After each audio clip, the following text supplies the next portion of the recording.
You're doing great.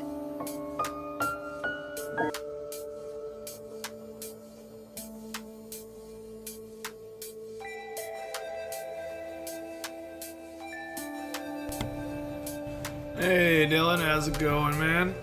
Thank you for the hug. I'll take that. Happy Spin the Wheel Mondays, everybody. Hope everyone is doing well this fine day. I'm doing myself an okay day, a little tired. I've just been it's been just like this super feeling of just sleepiness all the time lately. I tell you, I woke up today and it was is that nice cold, that perfect level of the bed is perfect.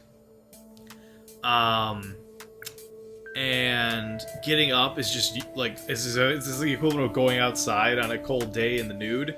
And it's just you don't want to get up, you just want to hibernate, and it's so hard to get out of bed. Dylan, I can imagine you probably deal with that most days when it comes to school. And it is definitely something I do not fucking miss about being back in school. Jeez. Yeah, so, a little sleepy, but I'm struggling getting up. Yeah, exactly. It's I just don't want to get up. I just want to lay in bed and stay there.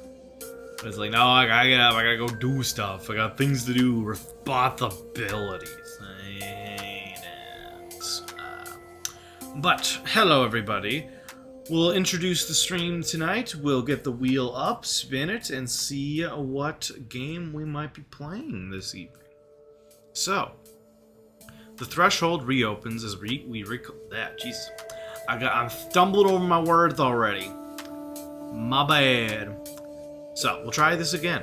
The threshold reopens as we recall the echoes of our last gathering, where deep vulnerability met the sudden resonance of a "Hoya" call. Your presence remains a vital signal in this expanse. Tonight, the currents shift toward the unpredictable as the wheel of fate prepares to turn. As the markers spin, what hidden truths will the void choose to reveal to us tonight? We will certainly find out very soon. But we'll go real quick. So Dylan, eating some din-din. Glad to hear you got some food. Glad your cat didn't destroy your food this time. What do you got this evening, my guy? Me and Augusta, we got ourselves some Thai food today. It was really good, actually. We've gotten their food before, but we tried a new curry of theirs, and it was pretty good. A little dry, in my opinion. I like a bit more sauce to my curries, but the gyoza were really good. I got the pork ones this time. Yum.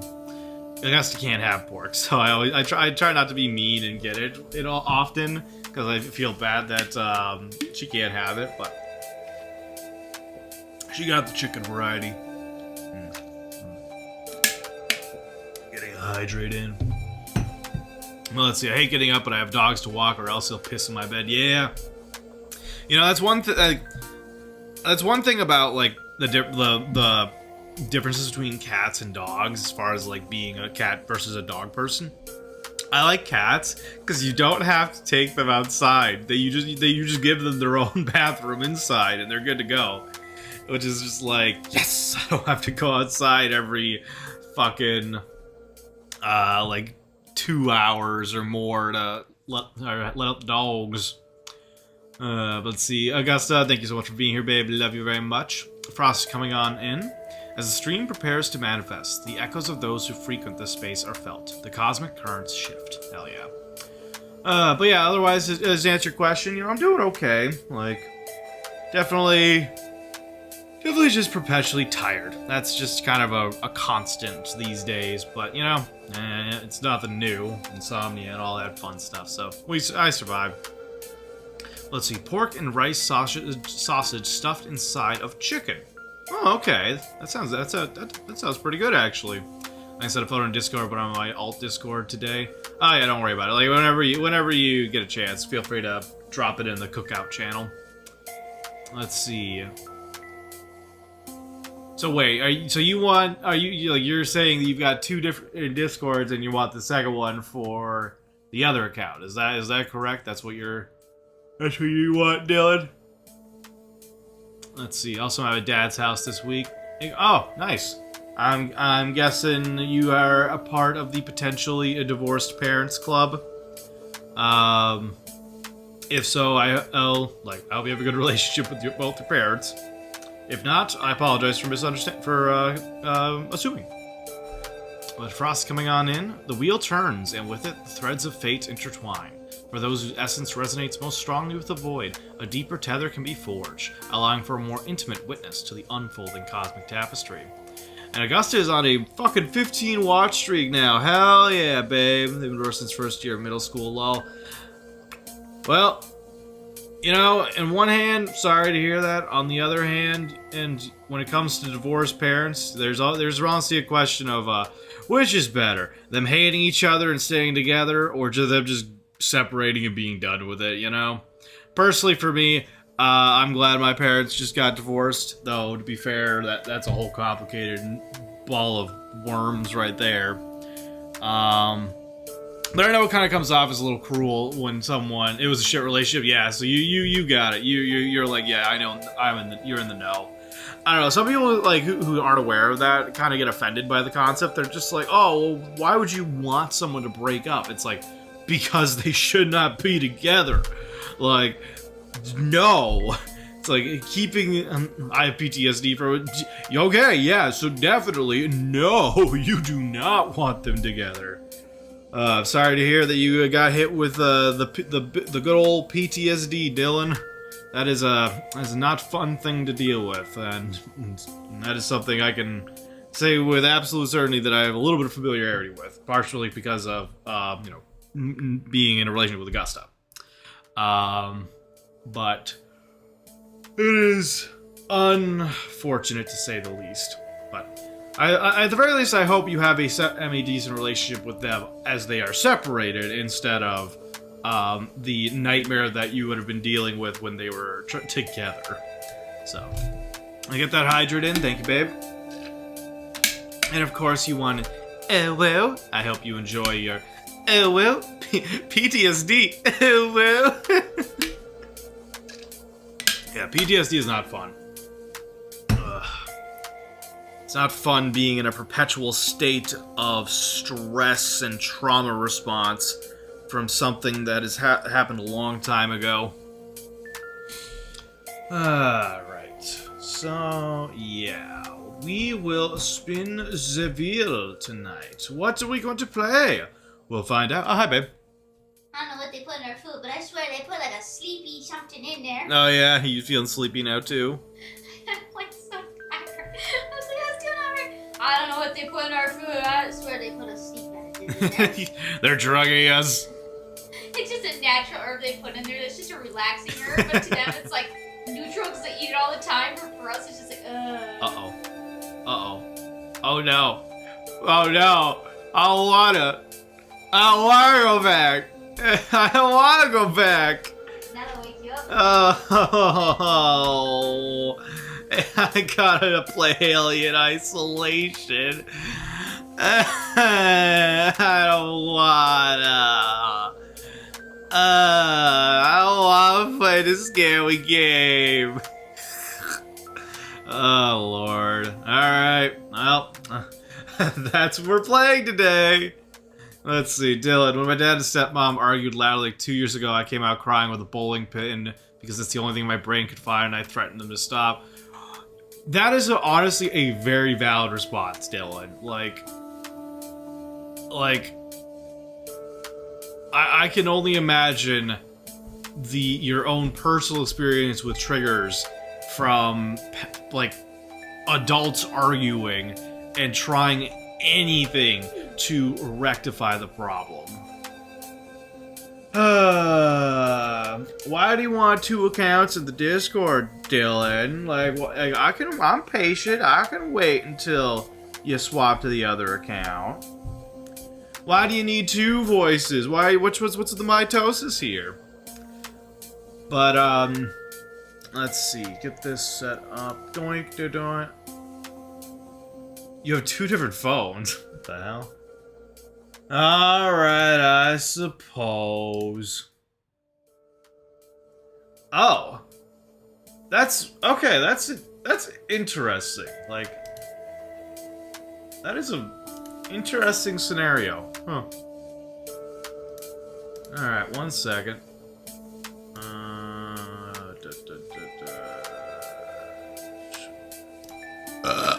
Excuse me, pardon me.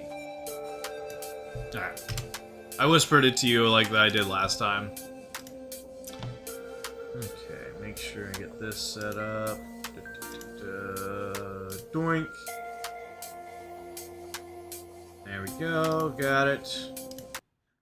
Alright, Alien Isolation is up and ready to go. That's certainly interesting. Like, I guess it makes sense. Like, I thought it was just like you just didn't want to switch your accounts because it's like that. I'm like this is, for me. I'm like, I know what switching accounts is on a singular phone. It's easy. I do it like on so many different of my social media things, and so I was just like, what? But if you literally have 2 different phones because of location-based stuff, like, okay, that makes a little more sense. Alright. Oh boy, I don't want, no. I don't need scary shit. Alright, so we'll get that there. Okay.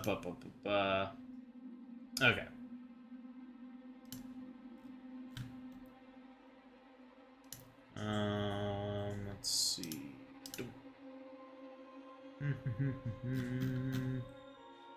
Okay. So yeah, I haven't beaten this game yet, but I have I've gotten through it. The hardest part right now, I think, like right now I'm stuck in a section where I have to be very careful to get past the aliens. Yeah, this section. And it just fucking sucks right now because of, like, the way I have to go. Alright. I just have to remember... Yep, okay. Because this particular stretch has face crawlers that'll spawn in sequence, and killing them summons, the xenomorphs, which isn't fun.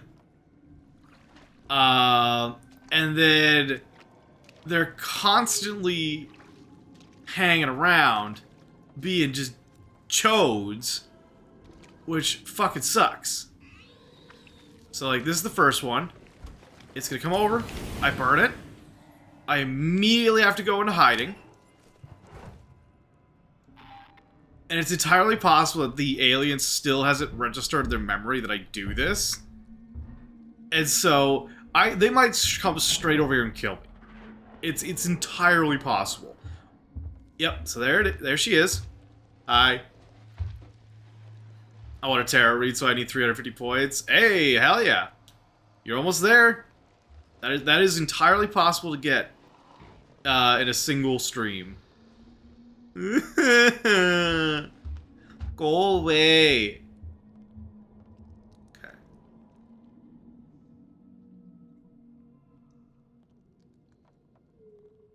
Did she go?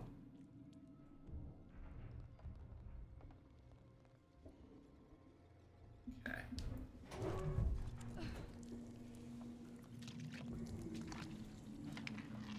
Well, yeah, this frickin' sucks.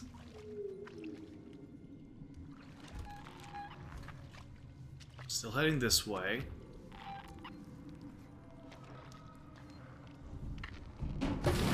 Like, look at this. What am I supposed to do? Ooh. Get lucky and have it not see me, but now it will see me. Hi. Please don't see me.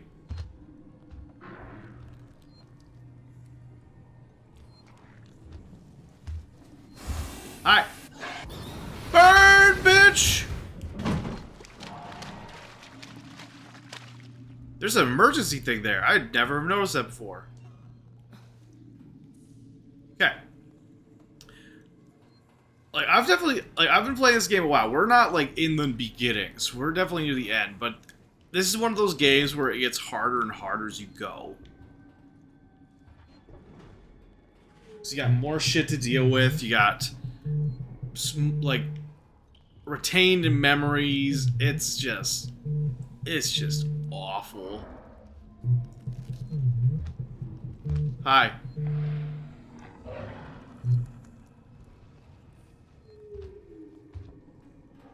I didn't realize that there was literally a save thing there, though. Like, why is there one here? This is probably one of the most dangerous spots.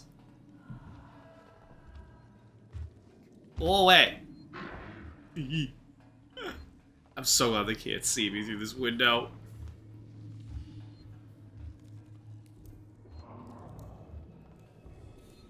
You gonna go away? Okay. Interesting. Okay. So now, I have to hope they don't do that immediately. And this is the problem. They're a bunch of assholes. They hop up, hop down, hop up, hop down. It's like, no, go away. Yep, right there.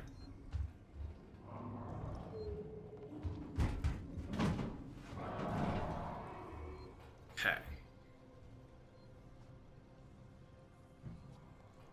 Let's see, I was live playing Warframe with my extra turned off while I was eating. Oh, you were streaming?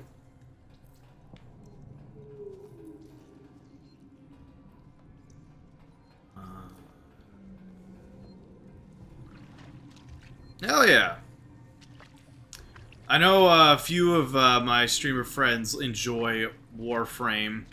I've tried playing it a few times now. It never has tickled my pickle. Like, every time I've played, I'm like, meh. I don't think it's a bad game. I think it's a great game. Brand new to it? Hell yeah. Yeah, I don't understand. It is something that I cannot explain. I have played it so many times, and even though I've gotten very far in it because my buddy yeah, tickle your pickle. That's what it's called. When you like something, it tickles your pickle. But yeah, my buddy Chungus has asked me to play a couple times, and I just every time I'm like I just don't care. Like, I have no desire to go back to it or play it any further. And it's like, again, I don't think it's a bad game. As far as games go, especially in this day and age, I think they're doing effort. They're putting effort in. Sorry, I want to chart the song. But for like me, it just never has gotten me into it.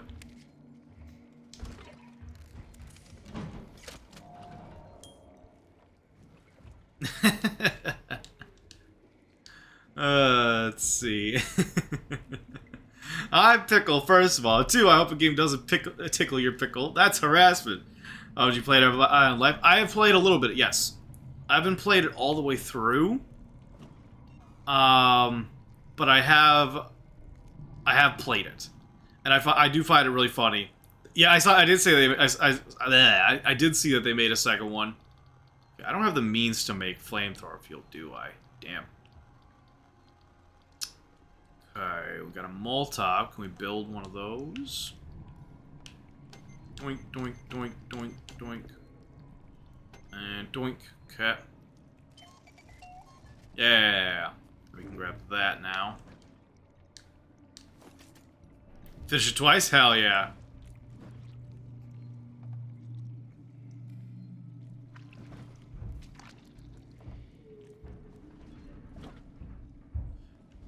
You know, I really shouldn't be listening to music while I play this game. I need to be able to hear. I'm like sitting here, I'm like, oh man, I'll listen. I can't hear anything with my music. The voice of the game is Rick and Morty original voice. We got kicked off of Rick and Morty because of domestic abuse charges. Yeah, well, Justin Roiland, I think his name was. Or was the other guy. Correct? Yeah. I mean, consequences to the actions, you know? And to be fair, it's like a lot of people can can imitate his voice pretty easily. Okay. Let's see if I can save real quick. Hostiles nearby, of course. There's always hostiles nearby. Like, why is this even an option to save here? They're always here. Okay, I'm going live on Twitch, but I don't know if I'm going to stay or go to my dead chat. Whatever works for you, Dylan. Like, I hope you have a wonderful stream. As someone who's been doing this for a while, like I said, the main thing, like the biggest skill you can acquire as a live streamer is just talk. Like, whether there are people there or not in chat, just talk. Talk about the game. Talk about things that come to your mind. And tell stories, like, just let the brain take you where it go, and eventually, like, you will build your audience, and you'll like talk, like, meet people that are like, oh, I like this thing you do, or like, I think that thing you said. But the most detrimental thing you can ever do as a streamer is pay attention to that viewer count, because one, Twitch is shit. It will never show an accurate representation of who is actually like watching. I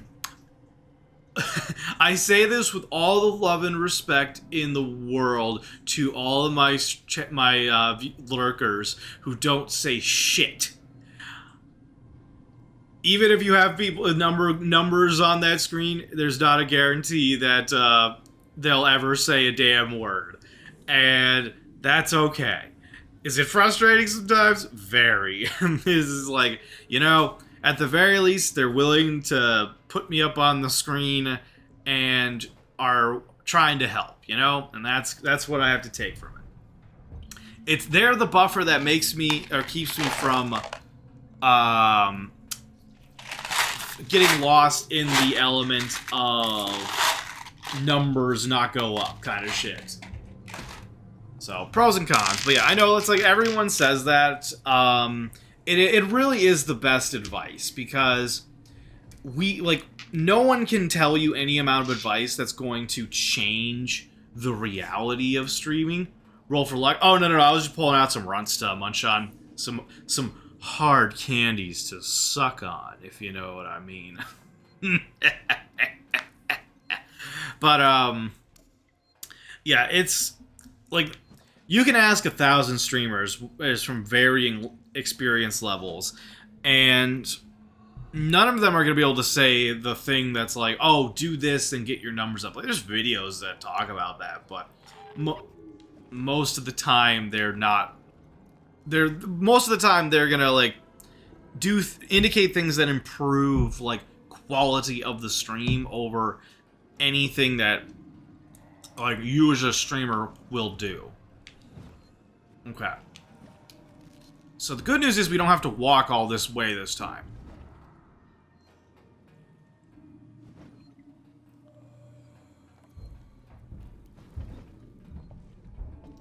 Ugh, I hate how much they just hang out up there. I assumed it was candy, but it reminded me of dice when I wanted to roll for luck on me. Well, let's see. Let's roll for your luck, Dylan. I got my special D20 right here. Rolling. We've got a 10. Dead set in the middle. The average of averages. So, that tells me this could, whatever you're hoping that luck roll is for, could go one way or another. Sounds like me, lol. Hey, you know, there's a thing I read once. It was like a question of if you had a choice of acquiring a superpower that made you average at everything, would you take it? And someone brought up a really good point of like, what does it mean to be average at everything? And it really would open the doorways to all sorts of crazy things, because it's like example being, you know, what is something we as a species, suck at right now, scientifically, artistically, I don't know, politically or whatever. Any number of things that have a notion of skill attached to them. But if you have the ability to be average at everything, that means you are capable of everything. And that could open the doorway to so many things. Average at making a cure for something? Congratulations, you just started the baseline for a discovery that other people who are specialized in the field might look at and go, oh, fuck, this makes a lot of sense. And there you go. Now you've, like, assisted. It's like, the concept of average is not, like, a bad thing as much as we like to think it is in today's existences of numbers go up. Like, an example of that being, I know I'm not playing, I just don't want to play, like, this section it's such a stressful game. But, like, one of the things that I hated about working in customer service was how much the company obsessed over 5-star ratings. Like 100%, 5 out of 5, right? Anyway, we got an ad break going on. To those that are still here, newscast update from Morthos the Demon's Realm. Spin the wheel of chaos with Darth Pickle Dillon, who once wielded a bowling pin in a family showdown. Aliens and Discord invites are on their wish list, while tech troubles plague their gaming life. Warframe woes? No thanks. They're all about that high on life vibe. Will they stream or face the dead chat dilemma? Stay tuned. Roll for luck. Maybe next time. Alright. Honestly, this reminds me to do this anyway. Alien Isolation. I need to actually put that in my category so people know that's what I'm doing today. But, okay. So, still here. Okay. But, this company, like, if it was not a 5-star review, it might as well have been a 1-star. For as much as all they fucking cared. Oh no, it got worse with Godfish. You can fish with not penguins, but also baby ones. Oh god. Oh lord. Yeah, I don't think Penguin would want to play that game. Literally just sacrificing babies. Alright, once more. Here. And back up, here we go. I gotta get out of here. Oh, we'll get out of here. We'll slowly make our way out.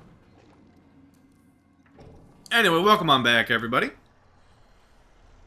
Yeah, I really hated this company because they only cared about perfect scores. And it's like, yo, 5 out of 5 is like best of the best, top of the top. And 3 is like, not bad. Average, what you kind of expect. But they treat it like a 4 and lower. You might as well just spit in somebody's food, basically. And it's just like, it really makes you not want to care, because why care about trying your hardest when the company treats it like that's like the baseline. They like 110% is the expectation, when it's like, no, that's like the top. Like, why? It's a whole thing. Okay, I'm gonna save again so I don't have to go through this whole process again. I don't understand why it's here. Good luck in this game, lol. Thank you. I appreciate it.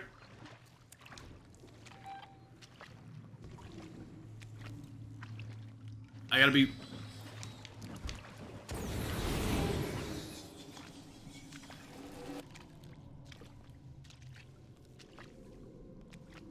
Alright.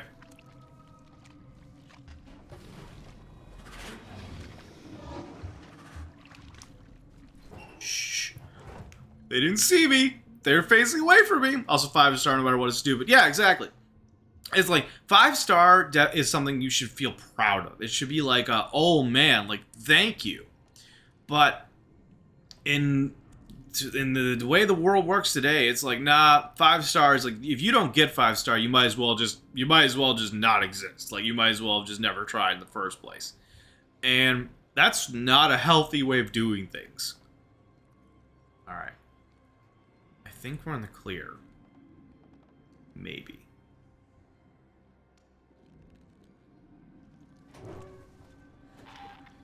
I know there's another one around here, so I have to make sure I burn it.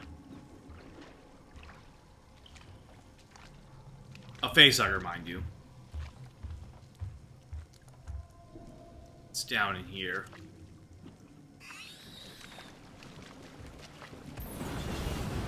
Got it.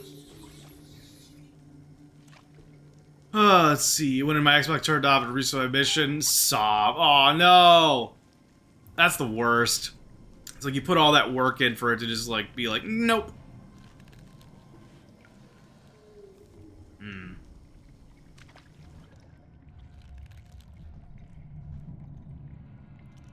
According to the internet, they're not supposed to be able to come in these sections, which is odd because they can crawl in almost anything. Oh. Ooh. Shit. They're hanging out. Okay. On the other side, I got friends on the other side. Okay, this direction. Ooh, boy. I do not like what we're doing. Alright, the good news is I think there's a save thing over here. That's a win.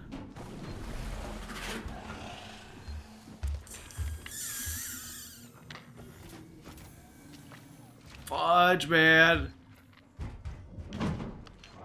Woo! That was too close.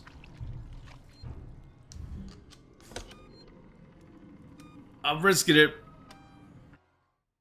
I'm sorry to hear that you lost progress in the build, and that's the absolute worst.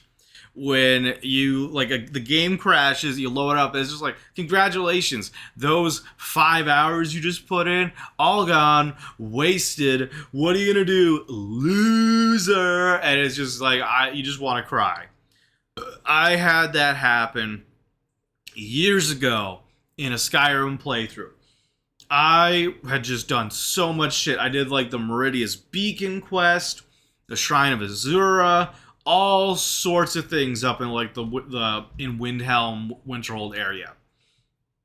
And I died. I got killed by something. And next thing I know, I'm like back at the Winterhold city, and I'm like, wait a minute, what? Look at my quest. I see all of, like, the Meridian Beacon still there, and I'm just like I just lost like 3 hours of playtime because for some reason it just did not save at any point. I was so mad. I was really putting in some time to get my spot back, you know. Where the hell do I go now? That way. Okay. Well, you know what they say. Nothing ventured, nothing gained.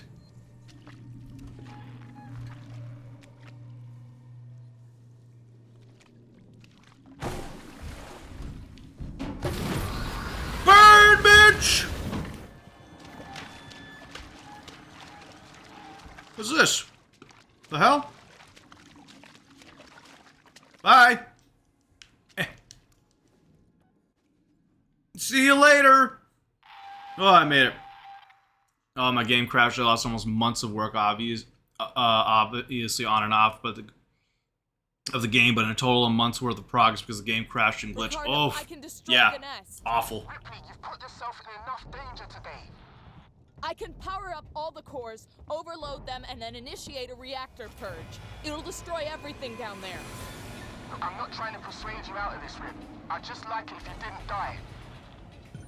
I haven't touched Skyrim. This is what's gonna happen. Valid. There are emergency overflow circuits that feed excess power into the local capacitor banks on each tower. If I decouple them and discharge the system, the purge will be external. The nest is right in harm's way.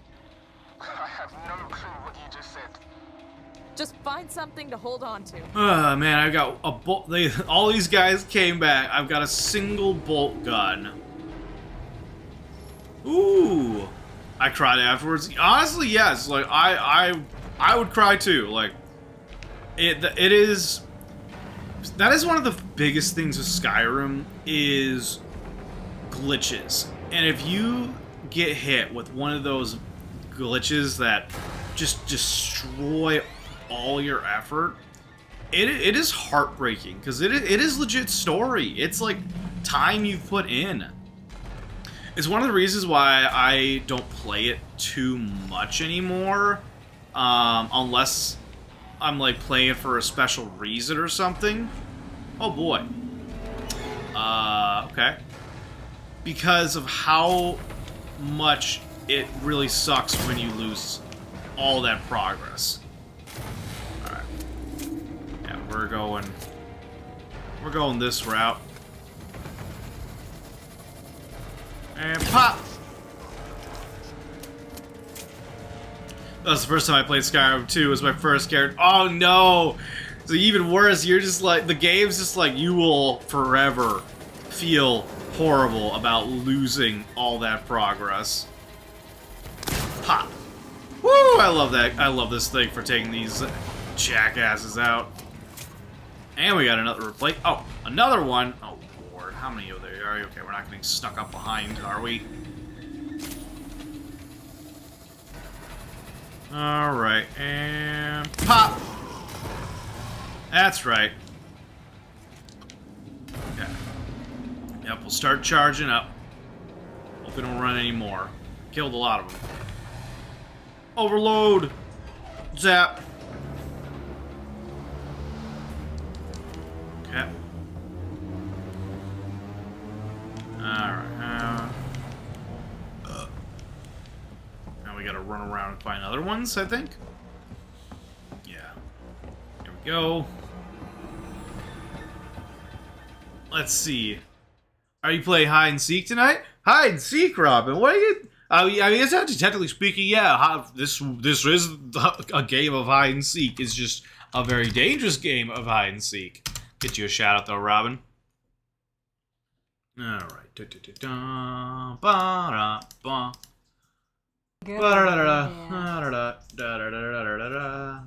Double Robins. Oh, Lucifer was in Quex's stream. I'm guessing. Oh, All wow, the time. okay, did we I was get just all talking three of them? about you. Okay, there's Welcome one in. more. That was cool, Thank you though. for the subscription. That's awesome. Can someone type exclamation point clip?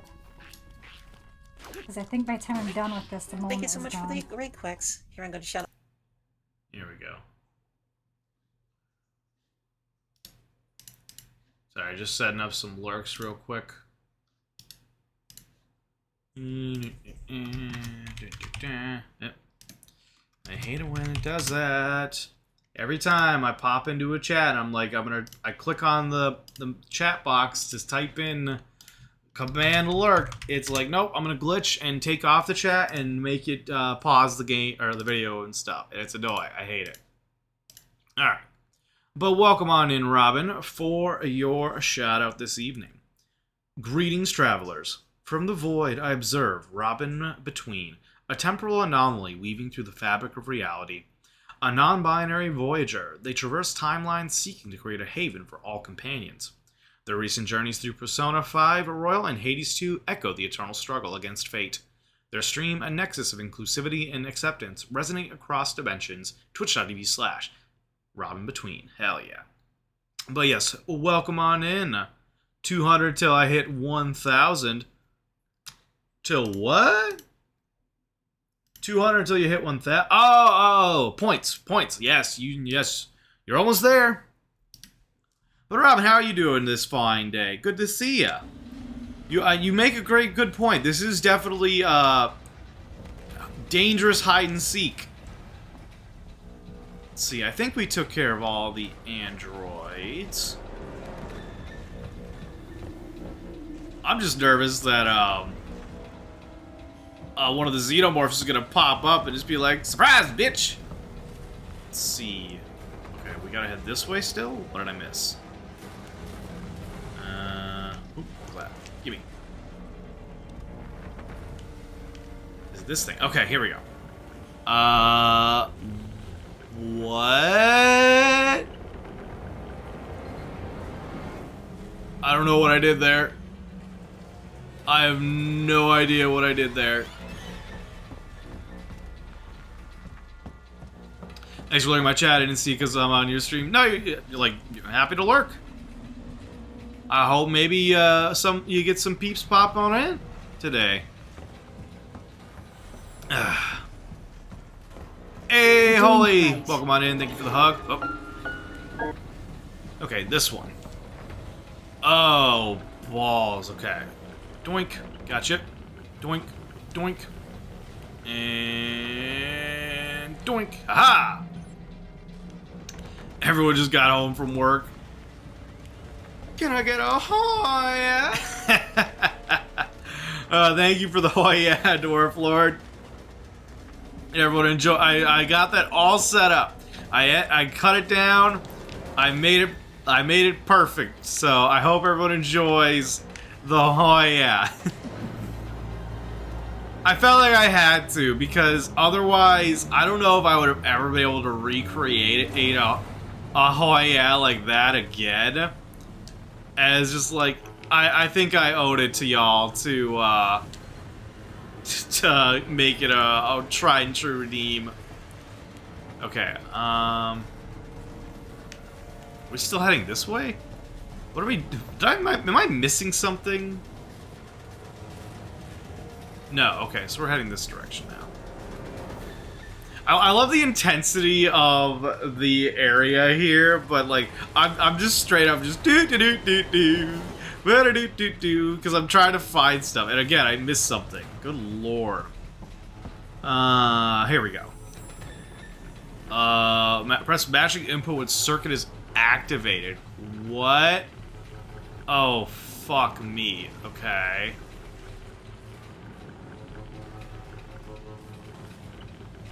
Okay. Okay. Am I done? How many more of these things do I have to do? Like, I'm just running around in this nightmare. Turns out I'm actually, like, I'm messing this up over and over again, so it keeps resetting me. Sorry, I'm just trying to get this done, you know? Alright.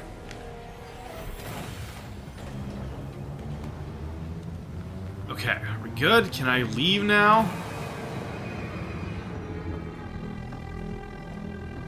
Running causes accidents. Oh, who? Okay. Why did more of you spawn? That's not fair at all. I don't like that. That's... Okay. That's just... Okay. I'm so confused right now. But like, at least they killed it for me. Okay, can I leave? Am I safe? I want to get out of here. I'm honestly impressed that the xenomorphs have not swarmed up here by now. Like, the power of movie plot is strong when it comes to the xenomorphs not doing things at certain points. Okay. In we go. Climb into the hole. Okay. Yep.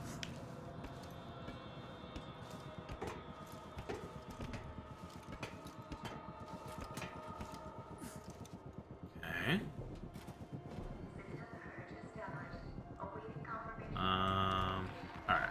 way to go. I just want to. I'm trying to finish this section, and then I'm gonna, like, acknowledge people in chat. I apologize. I'm not ignoring you. I just want to get this section done. All right. Where is it? Okay. Initiate purge with up down. What? Did I do it? I'm about to purge the nest. What? Hang tight. Okay, here we go. Zip zap.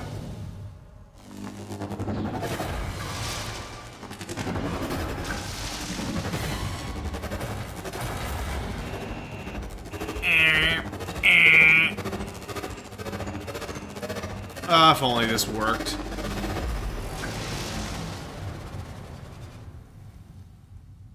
There's a lot of them. Oh, hi. Oh boy. Well, that didn't work. That did not work at all. Unregistered life forms detected throughout Sevastopol. Yeah. Throughout Sevastopol compromised. I'm sure. On the station. Shit. Huh. I'm sorry, Ricardo. Just step back to the Marshal Bureau, Rip. Please. Okay. Oh man. Movie magic. But anyway, Dylan, yeah, you're more than welcome to have a shout out. Like, I've literally asked you before, the first time you popped in if you wanted a shout out.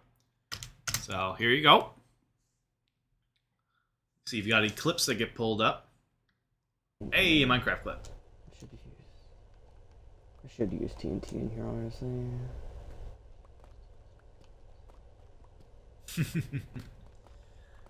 My clip guru pulls the oldest of old clips. It'll find them. It'll know them. It'll show us. What? How do you... Congratulations, you have found iron. I'm clipping how much iron I got. Oh, fair enough. None of that is cheated. I didn't think it was. Alright, but Dylan, for your shout out this evening. Greetings, travelers. From the void, I observe Daddy Darth Pickle Dylan's journey, or just Dylan. A rare signal indeed, as they traverse the realms of Xbox and Warframe, new to the Warframe's embrace, yet their presence is noted. May the cosmic currents guide their path through the stars. Your journey is recognized anomaly. Continue to explore the vastness beyond. Twitch.tv/Daddy Darth Pickle a Dylan. Tough veins are huge. Fair, yeah. Like, they can be hard to find sometimes. But, Dwarf Lord, welcome on in. Thank you for the save game, by the way. This game I have to save at certain spots, so I won't be able to do that right away. But thank you for the hug earlier, Holy. Dwarf Lord will get you a shout out as well, and thank you for the hydrate as well. Okay. Yeah, yes, Dylan. You asked for a Hoya, I delivered, and I'm glad you enjoyed it. I felt pretty proud of that Hoya coming out. Dwarf Lord will get you a shout out.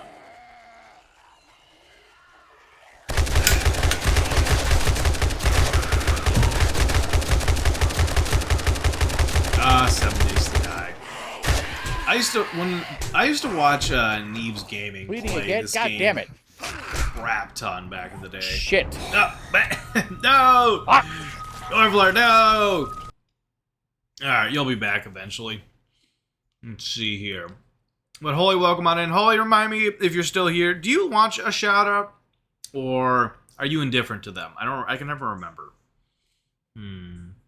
Bro, me and you just said okay at the same time. I mean, spooky. Maybe you said it because I said it. Maybe I'm in your head, Dylan. Maybe I'm controlling you now. But I hope you enjoyed your shout out, Dylan. For Dwarf Lord, greetings, travelers. From the void, I observed Dwarf Lord 74, a seeker of survival amidst the digital realms. This anomaly traverses the landscapes of 7 Days to Die and Palworld, often inviting the whispers of chat to influence fate. Their journey is marked by cozy streams and the eternal question, how many times shall they perish? A commendable exploration of existence within the gaming multiverse. twitch.tv/dwarflord74. Hell yeah. See you. Bye-bye. Let's see. Dwarf Lord, quick question. Where do you get the dumb ways to die? Because I kind of need it for my idiotic ways I've died. So I do my sound redeems through the sound alerts dashboard. So if you go on Google and type in sound alerts, it'll be the website will be called dashboard.soundalerts.com. And you connect your Twitch account to it. It can access a library of different sound effects. You can attach them to your redeems. You can have it as a separate soundboard. And I just searched it up. Good, it's officially getting added today. Hell yeah! Welcome to the Dumb Ways to Die crew. Let's see. Hey, Dwarf, hey, Darth Pickle, because I'm not calling you Daddy, lol. Lol, don't. Man, everyone has a preference. I won't deny it, and I won't ever force anyone or try to make anyone uncomfortable. I just said it fully there, Dylan, because it was in the shout out, and I was like, it for the lulz, because it is the full name. But I don't know. I just find it funny. I've only been called Daddy seriously like 2 or 3 times, I think. And like all of them were over like text message or social media message in one way, shape, or form. And I don't know, like there's a certain element of like, yeah, like it kind of has that like appeal to it. But at the same time, like I think it's more of like for me, I like to say it in a more joking manner.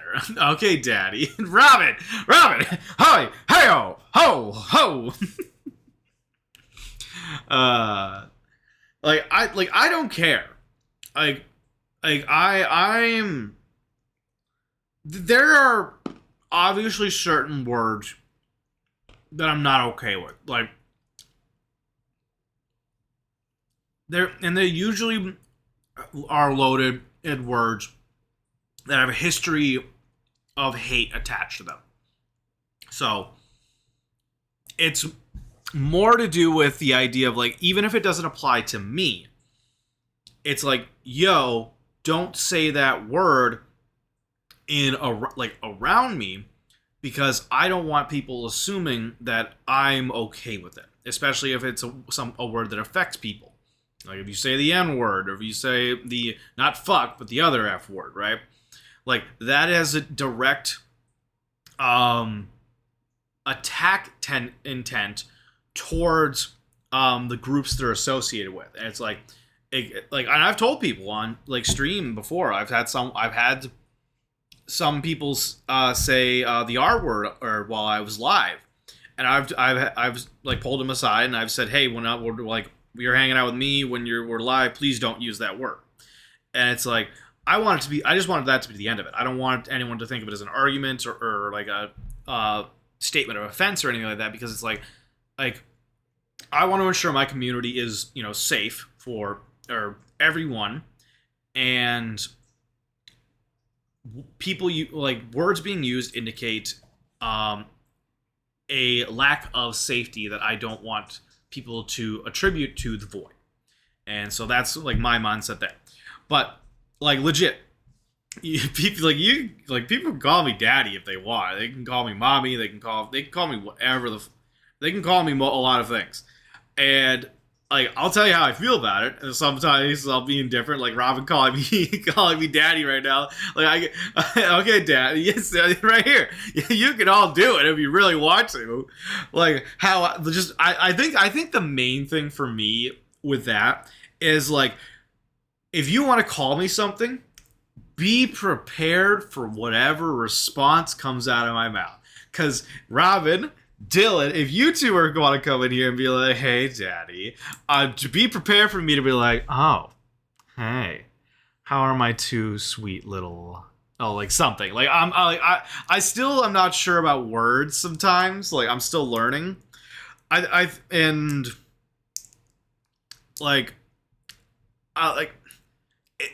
if you can't handle the backlash, consider what you're planning on saying to me, you know? Like, that's pretty much all my mentality is. Let's see, Robin, it would be nice if I could finally just stop using the R word entirely. Most people who actually think about it have abandoned the word, but my mother-in-law still says it. Let's see. Think about it, have abandoned the word, but like mother-in-law still says it. So, if we could finally... So, like, here's the thing for me. I, like, as a word, it holds a biased, what's the word I'm looking for? It holds a lot of, like, meaning, whether intended or not, that if said out in public, could easily be heard by someone who has been called that as a slur before. And it's like, I don't want to hurt someone. I don't want to use it casually out in the world and suddenly like hurt someone who has been called that in a very negative way like that. Like, no, I don't want to do that. As like a word in my vocab, it holds an entirely different meaning, and it's, to me, it holds more meaning in regards to like people who make decisions that are fundamentally stupid. It's like, what is wrong with you? Why are you making this choice? But it has nothing to do with their actual cognitive capabilities. Like, it's like for me, it doesn't imply any sort of like reduction in mental capacity. But just because I don't interpret it that way when I use it in my own personal household, when I'm referring to someone that is not being punched down upon, that's a way different than being live out in public around people, where it's like, no, if I say it, I very well could be saying it in the presence of someone who has been called that their entire life, and I would feel horrible. Like, if they said, like, that really hurt, I'd be like, I am so sorry. I do hope you'll manage to stop using it someday. Exactly. Like, I've been working to reduce how much I say it, because I don't want to accidentally say it. But I hope it at least, like, is understood that the fact that I have used it is not in the intent of what other people would possibly use it as. And again, like I said, I'm never going to use it live. I don't ever want to hurt somebody with something I say. But anyway, so that's kind of the whole tidbit there. But like the point being, you know, circling back, is words are words to me. Even growing up, like, the whole idea of, like, swear words made no fucking sense to me. I'm like, it's a word. Like, what's the problem? And the only ever answer I got was, like, well, it's a bad word. It's like, what's a bad word? And it just never was something that made sense to me. So I swear like a sailor, because it's just a word. I'm saying what I'm using what vocab I have in my head. But, like I said, I also recognize why we don't say certain words. Because, again, they hold hurt with them. Fuck doesn't hold an insult to someone. Shit doesn't hurt as an insult to a certain group. Like, all the basic swear words, who gives a fucking flying shit, damn, balls, son of a bitch, piece of penis, face, god, third, sir, you know? But... you know, other words, yeah, different conversation. So, anyway, I won't keep rambling about this. So... Victory! Screech! Hell yeah. Let's see here. So, I still say, I'm not gonna lie, but I was raised around people who use it, and I usually just call myself it, or people who kill me in a game. Yeah, and it's like, that in and of example is like, it's it's ingrained to a point where it's like, oh, my intent behind it is something different. But like I said, like I have the rules of the Void to kind of create a baseline for that. And if someone does break that rule, I will usually give a warning and be like, hey, just don't use that word when hanging out here. And so far we haven't had any issues. I feel like every time I do like say something to someone, they always are like very like uncomfortable by it. And to be fair, I'm uncomfortable by it too, because I'm like, I don't like having to confront someone just to tell them, hey, don't say a word. But you know, I do my best to stick by my principles. Let's see here. So we had a fun fact from our ad break earlier. Which charismatic leader was at the helm of Argentina throughout the most of the 1990s? I have no idea. Let's see. But yes, we are working on stuff. But Carlos Menem served as the president of Argentina, guiding the country through a decade marked by significant economic reforms and political change. Nice.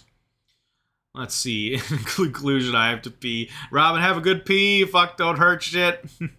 Hell yeah. Let's see. I understand the F word, but the R word I don't really get.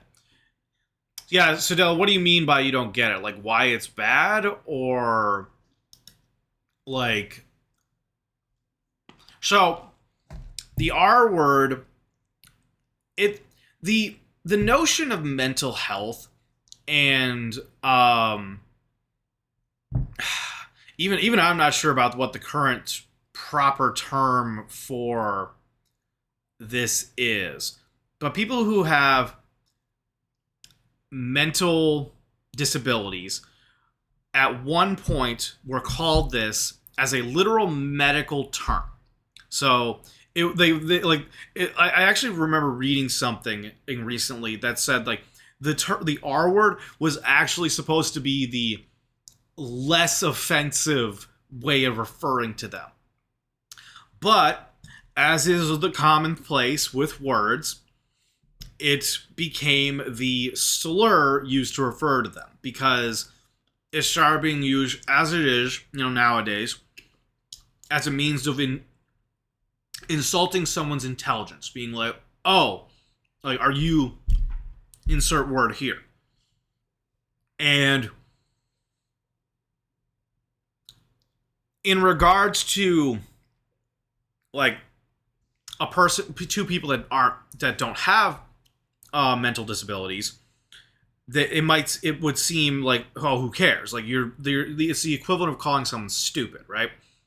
But for the demographic that had that put on as a label, now that word goes from a medical term to a insult. It is now like, anytime you hear that word, or that word is said, it's inadvertently always calling someone on like the next level of stupid.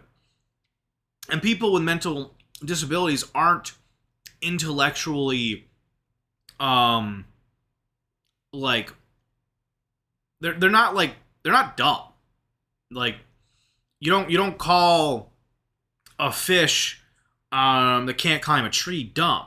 Just like you don't call you shouldn't call someone whose like brain can't develop past a certain age dumb for not being able to understand like complex algebra, because it's such a large amount of information to understand, So the word will change and become it already is kind of doing that. It's the whole idea of taking control of a word again. So the word slut, like that as an example, or whore. Those have negative intent towards a certain demographic of people, sex workers, and there's been efforts in the past 10, 20, 30, 40, 50 years to take that word back and be like, no, like this is not meant to be, like we do not accept this as degrading. We accept this as empowering. It's like, no, I am in control of myself. And so there probably will be a time where that word or the R word might be reclaimed, to be repurposed. Because at the end of the day, that's really all you can do is look at a word and go, you know what? I'm not going to let it hurt me anymore, and I'm going to demand change for its intentions. And anyone who insists on referring to another is demonstrating that they just want to use it to hurt people, which is, like, really, why is that someone's life's work? Why are they wanting to just hurt people? So, but let's see. Robin, I grew up hearing tons and tons of jokes about it. They're usually accompanied with limitations of those people. Exactly. And then Dwarf Lord, it involves a connotation that can be construed as insulting someone's intelligence. Thanks for taking the words out of my mouth, Mortho. Now that politics has gotten involved, it's just stupid. So yeah, it's the notion of policing the word, or in basically in making it so it can't evolve anymore. It's I personally am attempting to reclaim the word knucklehead. Interesting. Was that like a slur at one point? Knucklehead. I've never heard of a history in that regard. No, I'm just joking. Okay, I was like, wait, what? Hold on. Like, I would believe you. Like, if you told me that knucklehead was straight up, like, had a historical history of being used as a insult towards a certain demographic, I would be like, hold up. Because, all honesty, cards on the table, I'm going to be completely honest.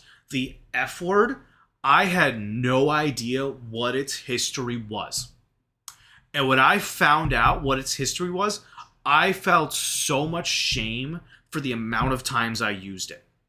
Because I used it in high school. I'd sit down at lunch with my friends, and I would just say, "What's up?"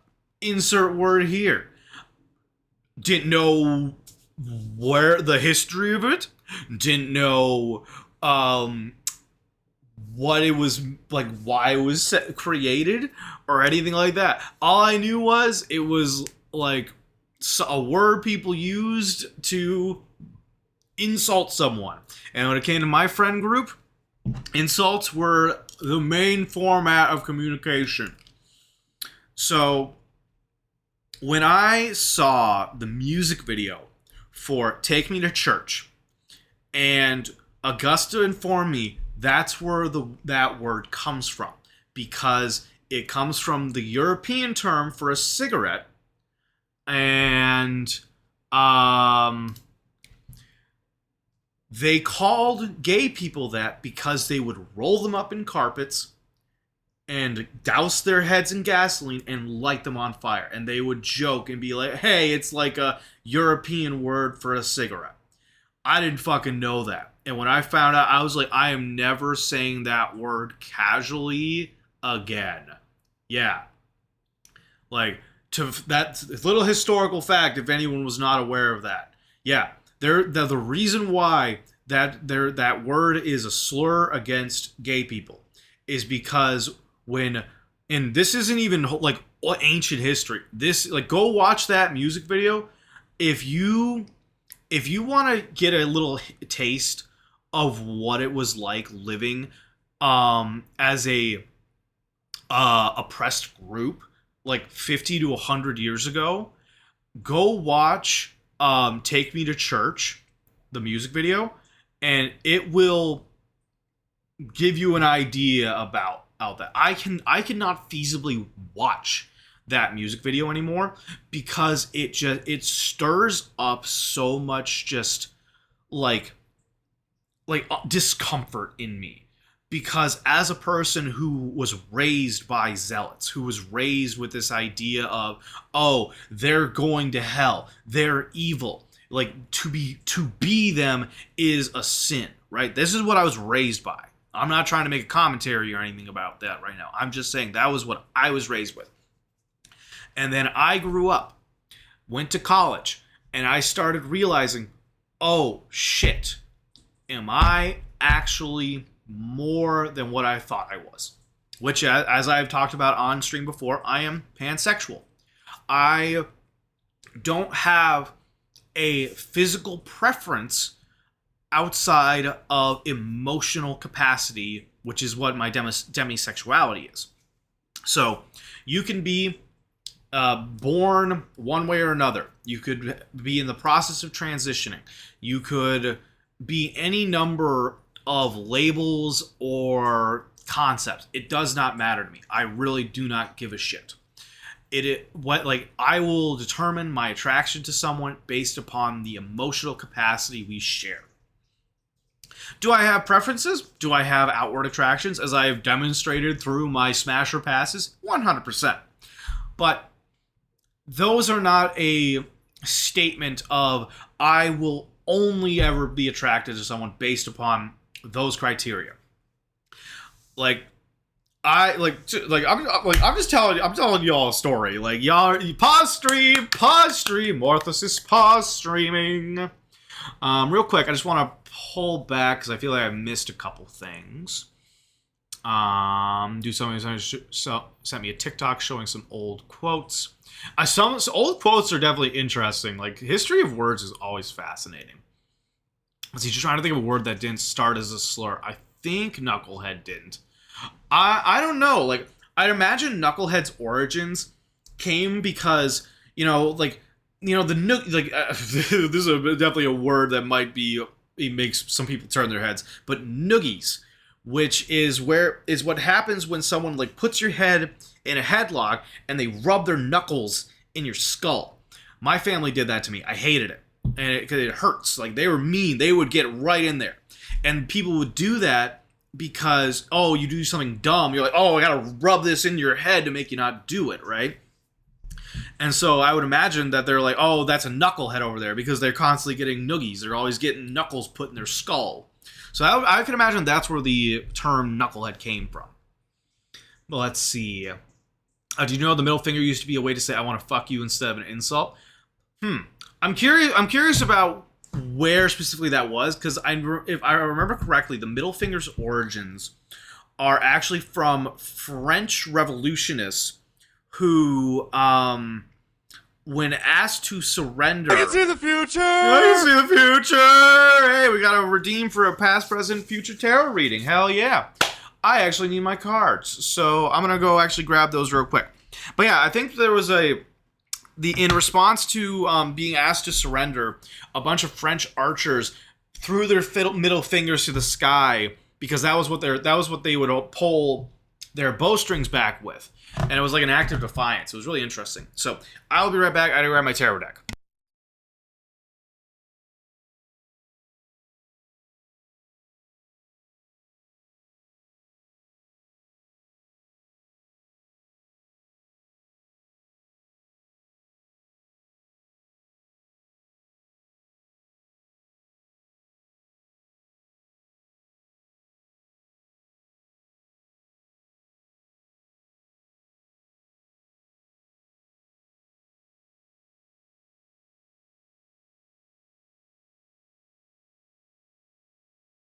Okay, I have returned. I've got my tarot deck now. So, let's see. My camera. Actually, okay, it's right here. I'll just send you a picture of the cards, Dylan. So, I will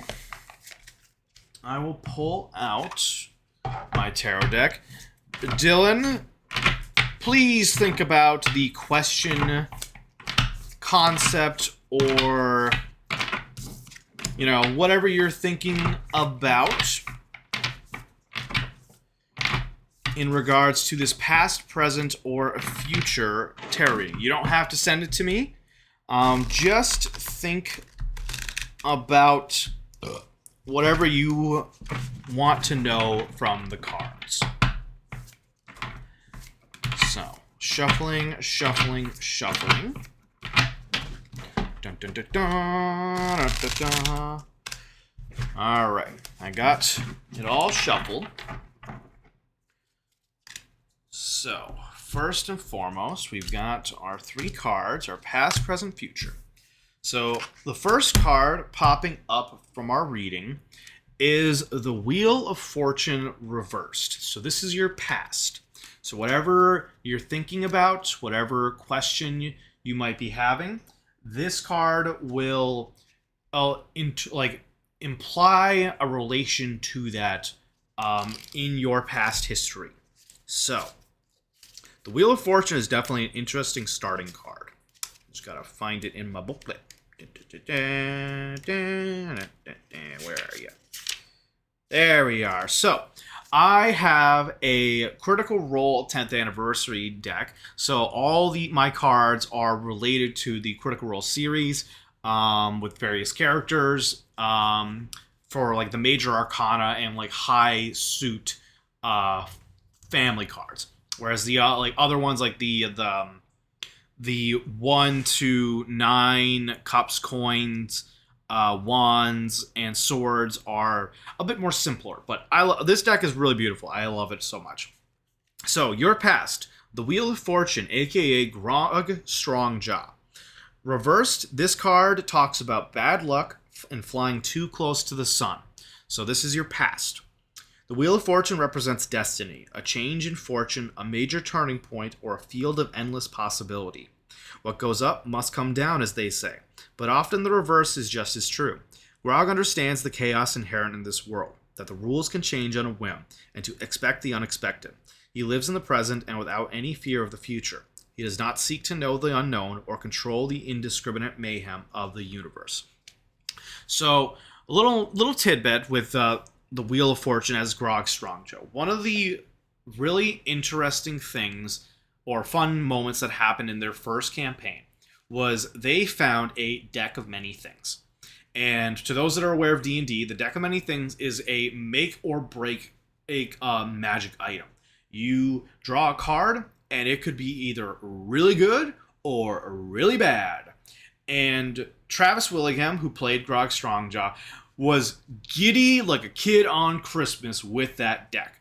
Because this was their first live campaign, and Travis's mindset at the time was kill things and get money. And so risking his character and like having fun was what he wanted to do. So for him, pulling the deck of many things was just hilarious, because he's like, I don't care what happens, like it's gonna be it was a funny perfect addition to the series. Yeah, it was great. And so as a past reading that reversed, this would indicate that in some way, shape, or form, whatever you're thinking about right now, Dylan, can be tied to the idea that you rolled the dice on something. And it could have been good, it could have been bad. And unfortunately, in this past moment, it might have been something bad. Now, does that mean everything's bad? Rolling the dice is bad? No. The Wheel of Fortune talks about how it's a gamble. Even today, the Spin the Wheel Mondays, I spin a wheel. I see what game we get to play. Unfortunately, today, it put me in Alien Isolation, where it's like, oh no, we're going to be dying a lot. I don't like that. I don't want to play. But I do it. But yes, in a way, fate. Like, it's less about fate in the sense that, oh, we all have a destiny that we're heading towards and we have no choice in the matter. And more to do with the idea, because this is something that's really fascinating with fate. And I love God of War Ragnarok talks about this, because it demonstrates how fate is less about a set in stone concept and more about a prediction of patterns with certain people. Like, the biggest flaw with organic creatures is we don't like change. We don't like things happening. We like the same old like familiarity. And if you I really have to go. I'll have to rewatch tomorrow. No worries, Dylan. So what I'll do is I will flip the other two. We have the Lovers and the Knight of Swords. I will send you pictures of those. Sorry about that. And I will also send you photos of the written out sections, so that way you can read them on your own time. But You have a wonderful rest of your night. Thank you so much for the tarot read. I honestly love the getting to read off people's, tarot readings. Okay, so Wheel of Fortune. Make sure that was pretty okay. Yep. But yeah, the Wheel of Fortune, the Lovers, and the Knight of Swords. Those are some pretty strong cards right there. Alright, the Lovers. Okay. And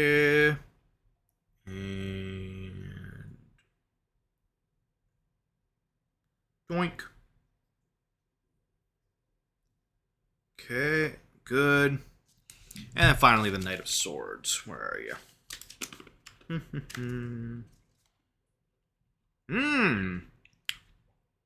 Yusa Aranus. Interesting.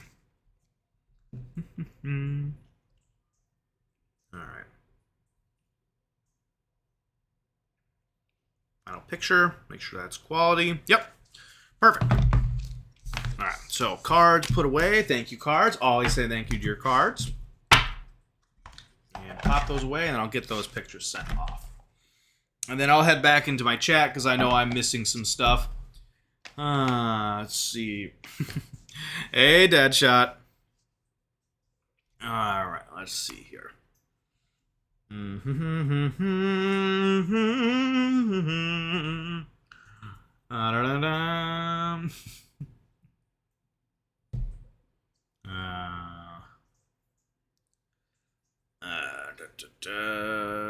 Okay, get that up. Dun dun dun dun dun dun.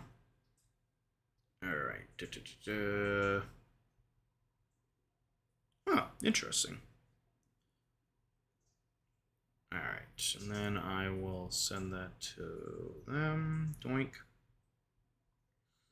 And doink. Manage. Dun, dun. Doink. And you know, you ever open your photo library and you're just like, oops. Gotta be careful about that one. Alright. Got those. Okay, there we go. Set that to Dylan. So they can read that. Stretch. Okay. So let's see here. What did we miss?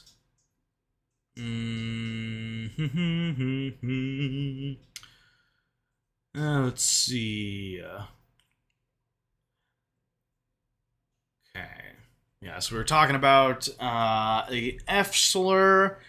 Like, I hope Dylan telling their dad about this might maybe make them think twice about using it out in public conversation, but you never know with some people. Some people are just like, how dare you tell me what to do? I will do it more now. And it's like, why? It's like you're actively being a jerk at this point, but whatever.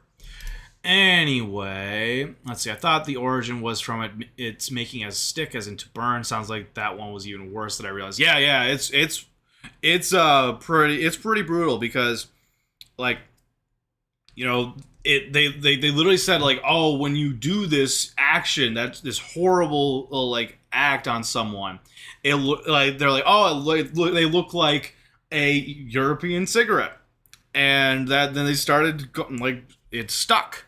And it's just like, you say to someone, you're actively perpetuating this idea of like, oh, yeah, I'm going to call out how we used to burn you all alive. Like, excuse me? What kind of shit? Let's see. Robin is like, kid, I heard from someone who smoked, and you remember when it was only used as a word for sale. Yeah, exactly. That's what it used to be. And then they were like, oh, no, we're going to make this even worse. You're just stalling because you're scared to play. I don't deny that. This game is stressful. I've gotten as far as I could. I knew it was meant to look like a dick and little dick and balls. Let's see. Hit 1,000 over bed. Hell yes. And my alt did that. Apparently Knuckle didn't have any offensive origin. Simply to block it. Similar to blockhead. Sounds good. I've heard Chucklehead is a very Canadian insult, or a stronger version of Chucklefuck. I love Chucklehead or Chucklefuck. That's one of my favorite ones to say. Just calling my friends Chuckleheads. Let's see, I got sick of the Deckamity things. I love it because it's such a chaotic thing, but what I hate about it is that unless you've got players that actually give two fucking shits about their characters, they're gonna just pull every single card and blow the game up because, hey, maybe they'll get a powerful magical item, and if they lose their characters, oh well, they'll just change their name and make the version 2.0. And I don't know. I have a hard time with D&D because, and like tabletop RPGs, because I want to have like a serious playthrough, like not in a serious sense of like, oh, we can't make jokes and shit like that. No. Like I love cracking jokes. I love making bits and stuff. Like I did it myself in our D&D campaign the other day, where I basically jumped on the bandwagon of tormenting our paladin because they have chosen the role of being the group's dad, and I don't think any of us are happy about that. Not in the sense that our characters are like, no, we don't want someone to be acting like the dad figure, always telling us what to do and being a butt face. So all of us were just like, okay, you want to be the dad character? Well, we're just going to be the little shit characters, the children. And so my character puked on them after a horse ride carriage went in crazy and made him motion sick. And then attempted to write on their armor to give them like spectacles and like a mustache and put a little penis somewhere on their armor as a joke. Unfortunately, that joke didn't go well because they were awake, and when I got too close, they punched my character in the dick, which was also funny, but also like, ow. So I don't mind jokes, but I operate with the seriousness of my character is someone that I want to protect and try to like keep alive, even if they're gonna go through hardships. Like I literally told my DM, I'm like, my main goal for this campaign is to break my character. Keyword break, not kill, because you can't make a sword without hitting it a few times, you know. I do not condone child abuse, just FYI. It's just, when you make a story, when you have characters, you make them go through hardship. Because that's what's going to make the best characters. Let's see. How about Robin just the deck of many things. Just like the worst. But I get it. I've never run it. I do own the deck of many things expansion, which is kind of fun. But someday, you know. Let's see. Dylan, I hope you have a good rest of your night. Let's see. Deadshot always sneaking on in, even though they know they're technically not supposed to be here. I appreciate that you want to be here, but I banned someone for it already. You definitely toting that line there, buddy. Let's see. Brown, I bet there's a tarot theme deck many things out there. Maybe. I don't know. They made, like, there are D&D. There is a D&D tarot deck that's, like, really handy for campaign creation and stuff. I just didn't care for it as, like, an actual tarot deck, which is why I got my Critical Role deck, because of that one. Woo! That's my deck. That's my tarot deck that I am growing a bond with. Let's see, if Robin not for sale, the deck only has 13 to 22 cards. Is that really considered many? So it's not really enough to fill out a tarot deck. Yeah, that definitely would not make for a full tarot deck. It would be more like actually, that only would be an equivalent to a Taroka deck. Maybe an Oracle deck. I'm not sure. Let's see, Dwarf Lord, I played it as a DM where there was a 1% chance where the deck replenished itself once a month. I played Pathfinder and owned the Harrow deck. Huh. I thought so. The deck of many things. I thought that it never ran out of cards. Like once you the way that it worked was you declared how many you were drawing, and then you would do so, and then once you put those cards back, it basically would reset. So it seems like you actually had it as a rule of like there were physical cards in there that would burn up, and there was a chance every month that it would like refill, and it's just like, oh, you could like maybe get lucky and not have dangerous cards, or you would have dangerous cards. Interesting though. Interesting system. Anywho, I hope everyone has been enjoying. There were 4 cards that would disappear. Okay. Interesting. I have to reread the deck of many things. It's been a while. So, I hope everyone enjoyed this long pause stream. We'll get back to running from aliens. We got an ad break going on, so we're basically just going to be in the transition in between sections, I think. Alright, we'll load up this while we are here. You never know. Wait, Rip, something weird's happening. Like what? I need you to get to medical, now. The reactor purge, it's resetting systems across Sevastopol. Lights, transit, maybe even communications. I think this is our big chance. Just go, now. We might not have much time. I'm heading down to comms. Okay. I mean, I gotta deal with the fucking aliens around here. Like, I'm not looking forward to that. What's in here? Anything good? Ooh, that's useful. Maybe. Okay. Ooh. Yes, please. Alright, we're gonna take the second to, you know, stock up on stuff. Medkit. Always good to build another medkit. Donk donk. It gets me used to controls again, because I cannot tell you how many times I switch games and I'm just like, I don't remember how to play! Excuse me, pardon me. Anyway, everyone have a wonderful ad break for the next minute 20. To those that are still here, in the shadowy corners of Morthos the Demon's chat, a tale unfolds. Dylan's mysterious tarot reading sparks intrigue, while Robin delves into the etymology of playful jabs and chuckleheads. Dwarf Lord reminisces about elusive cards in a DM's game, as a Deadshot drops in to keep their streak alive. A night of fate, games, and goodbyes under the neon glow of Spin the Wheel Mondays. Alright. Dunk dunk dunk. Yep, grab everything we can. Like, that's the one thing, is you run into stuff that you don't have the means to pick up because of not using a whole lot of shit, which I am very notorious for. Alright. Good news is, we don't have anything bothering us, which is nice. Let's see. There we go. Yay! We got through that area! You know how long I was stuck there for? Way too long. Like, that whole section took forever to get through. Okay. Let's see. Where are we heading? Resume. Okay. So, get to the engineering transit station. Go to the San Cristobal Medical Facility. Okay. Welcome on back, everybody. Luke Gobble survivors in disguise. I mean, I might need to use this stuff later. I might need my stuff. Okay. Just trying to make sure. Okay, so is it this one? Solid Inhabitation Tower? Is this it?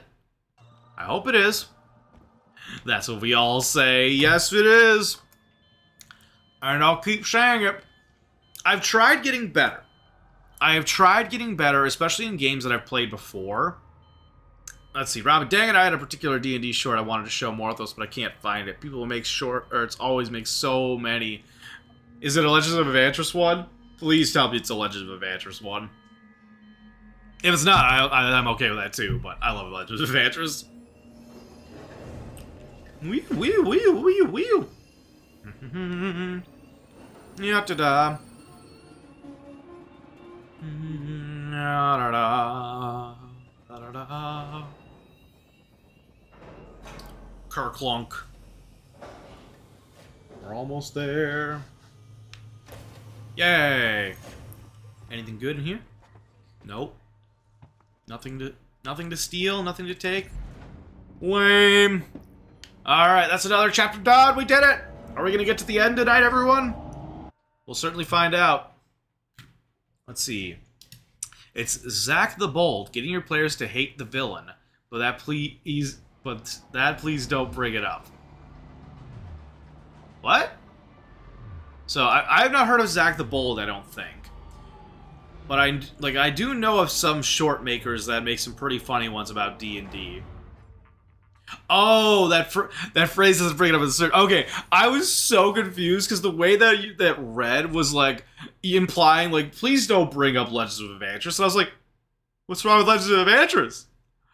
What happened? But okay, that makes more sense now. Sorry to hear that didn't bring it up. You who are about to die, we salute you. I don't want to die. You might have seen some of his shorts. He's funny. I finally followed him just now. Does he have curly hair?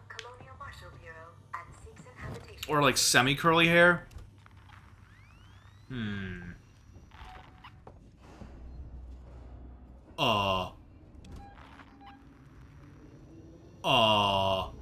Hello?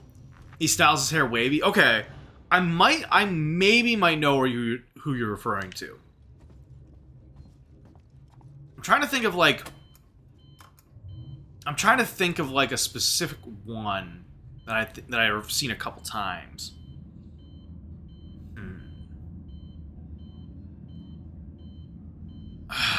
Man, I'm gonna look it up. I feel like I might recognize who you're talking about.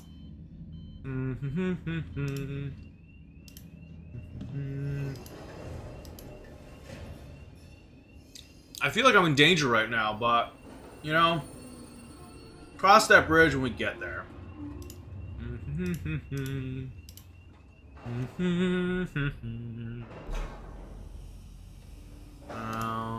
Let's see. Zack the Bold. This car for Sevastopol Science and Medical Tower.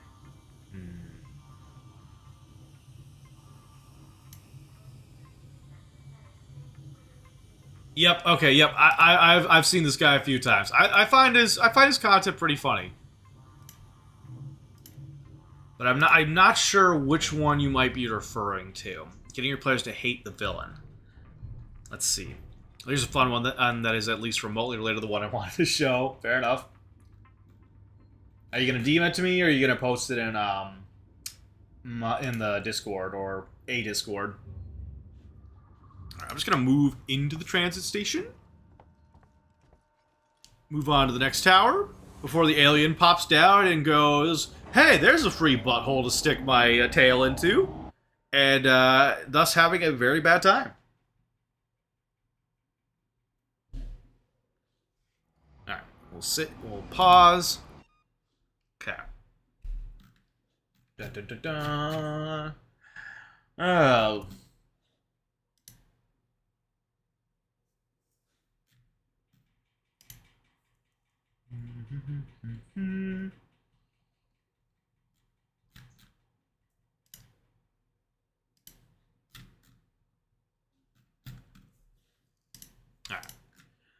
Robin, let me know where you post it so I can take so I can look at it later.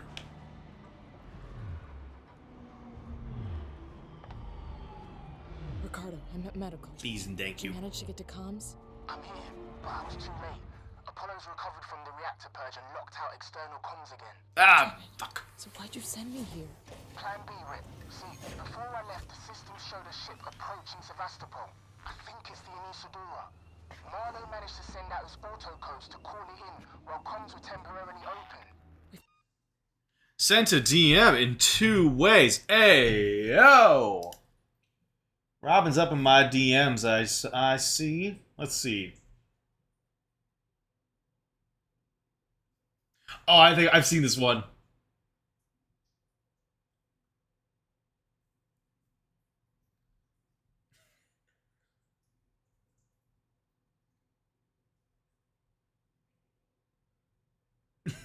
I just love the switch of the character. Just like, oh no, I have to be serious now. Fuck.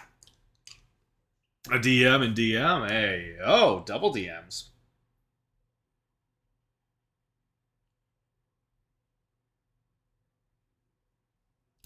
Garbunk.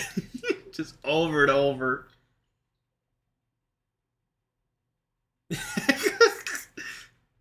Garbunk.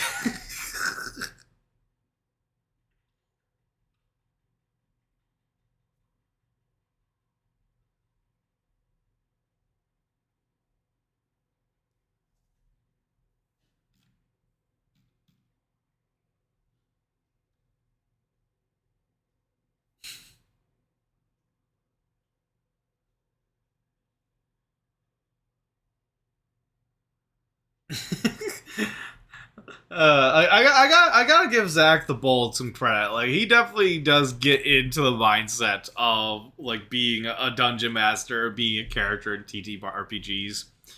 Like, I do enjoy his content. Is it docking? No, but it's in a holding position nearby. Head for the ambulance bay. The shuttles are really short range, but they'll make it. Got it. Alright, I want to save. So we don't have to do all the moving again. Garbunk. Oh, that's not fair! That's not fair at all! That was rude! I'm going the wrong way, too. That was bull. Like, I literally saved. It's like, no hostiles around. Suddenly, alien. Like, if I was at the beginning of the game, I'd probably poop myself right in there. But, you know, like, I think that's one of the things that I've kind of gotten used to with this game is eventually, if I get stuck, I'm just gonna get frustrated and I'm gonna start, like, plowing through. Because I understand that the alien has a certain behavior about it. Does it always work? No. Sometimes it just gets... Well, that was unfortunate. No, I've been impaled. Garbunk. Look at that. I've been impaled. Well, how much you want to bet that it pops out of fuck again?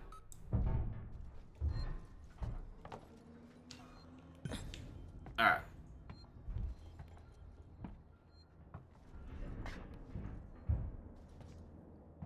Don't you fucking dare. You absolute shit.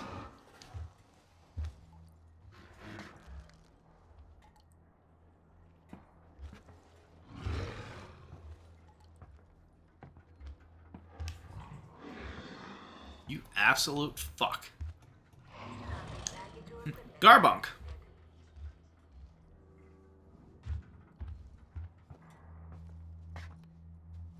That's unfortunate.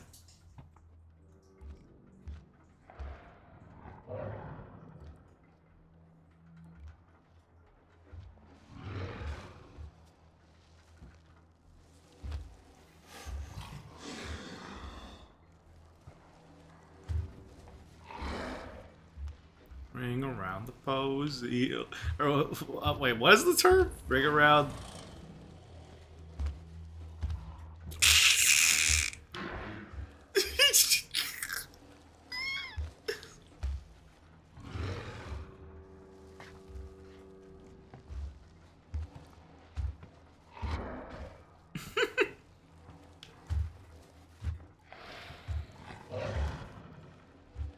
Okay, how long are we gonna do this for?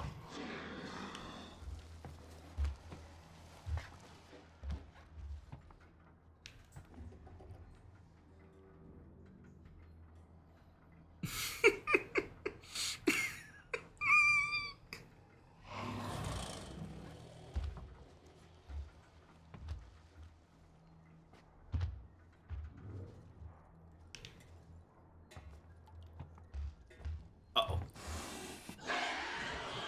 Unfortunate. Come here, bitch! Burn! Burn! Burn! not like you.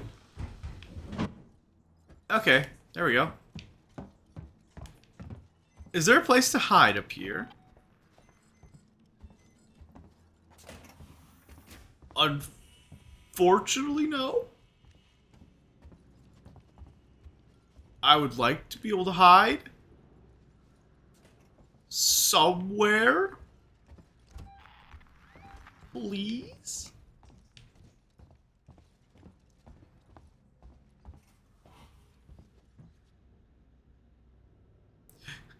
Garbuck?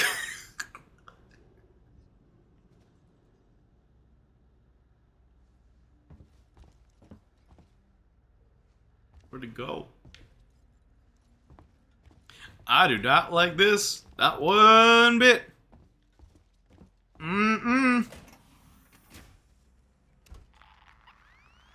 Make matters worse, I've saved right next to where it spawns. Like, it's like that's not fair at all.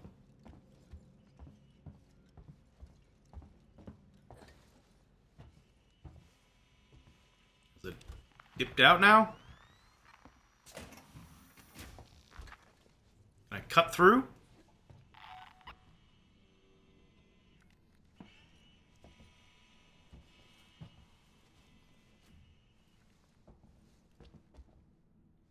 Alright, how much you want to bet I'm gonna go for the cut and it's immediately gonna appear?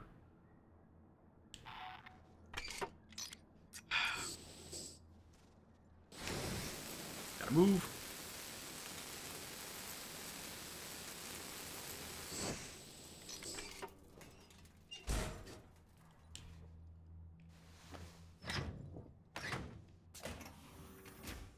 Okay, that's a win. Now, where can I hide? I would like a place to hide. There's not a lot of places. Can I go under here? No? Please? Oh, that's not nice. Okay.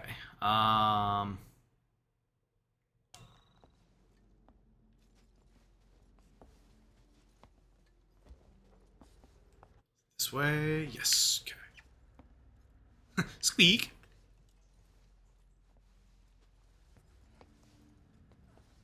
Alright. Slowly but surely. Can't touch us. But I can't touch us. Oh boy. Things have gone bad. I see a launch on my terminal. Milo's already taken one of the shuttles. Bastard. Okay. Where am I going? All the way over there. Holy crap. Alright, what, is there a place I can save? Excuse me. Excuse me. Save point. Okay. All the way over there. Fuck, man. It's so far away. Who's to say? Really did a number. Like, I'm honestly not. Okay, maybe we can go across this way. Maybe. Garbuck.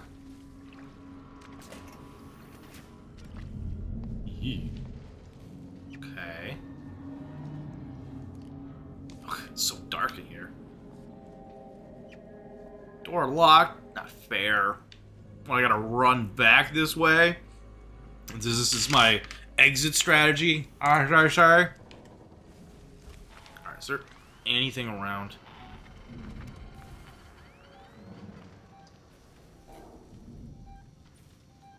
Well, someone's coming to play.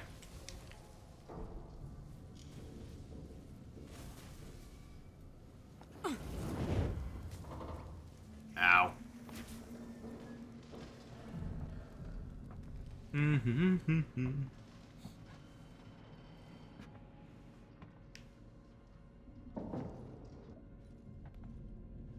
Okay. Up we go. Avoid that.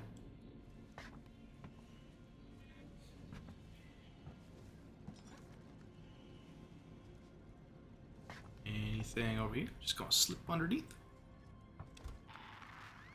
Okay. Clear. Doing okay. Ooh. Stuff? Things?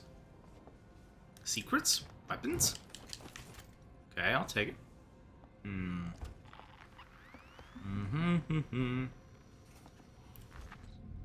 What's on here? Oh, interesting. Drugs! MRI! Oh. Where are you? That way. You can get in here. You can get in anywhere, technically. Just be on the safe side. Ah, man.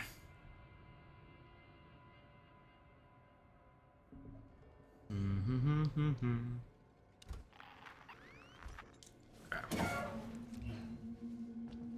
Should be fine.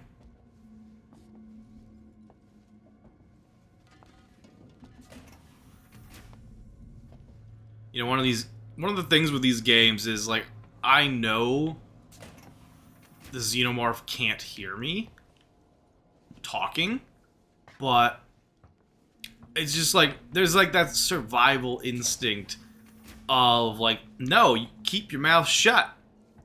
Do you want to make it come closer to you? Do you want it to hear you? And, you know, just making me kind of forget, oh, I should probably be chatting. I should be saying things. I should be the dancing monkey. But, wait. Oh, I'm dead.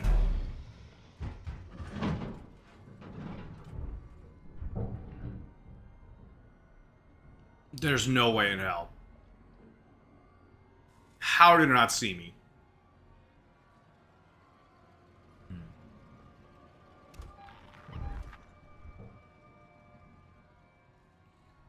How did it not see me?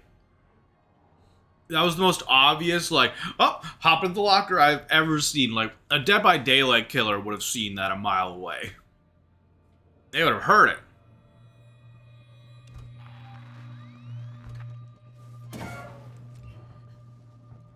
Yeah.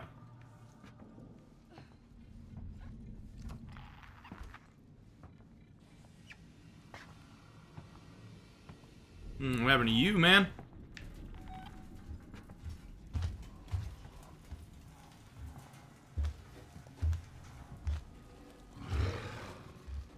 Hi.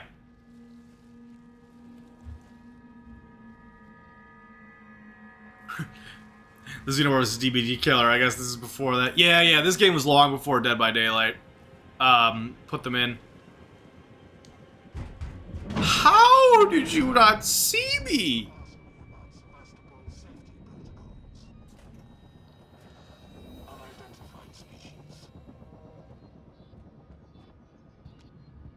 Hi.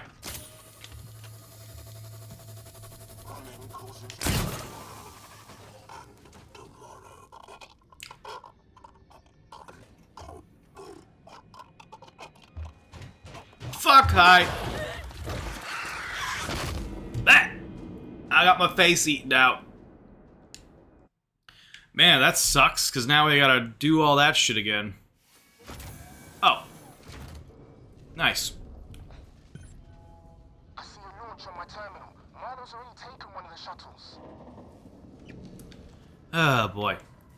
So yeah, like, Really did a number on this place. the thing with this game is eventually you get to a point where you're like, okay, I understand where the alien spawns, how it interacts, what it wants to do, and you can just like go through really quickly, especially when on a reset, because it takes it a second before it like gets back to where it was.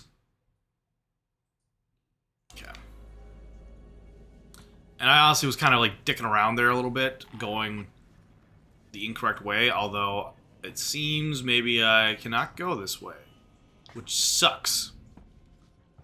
So, we're going around the long way. Damn it. I hate that. So maybe we can loop back around and get to a save point over this way.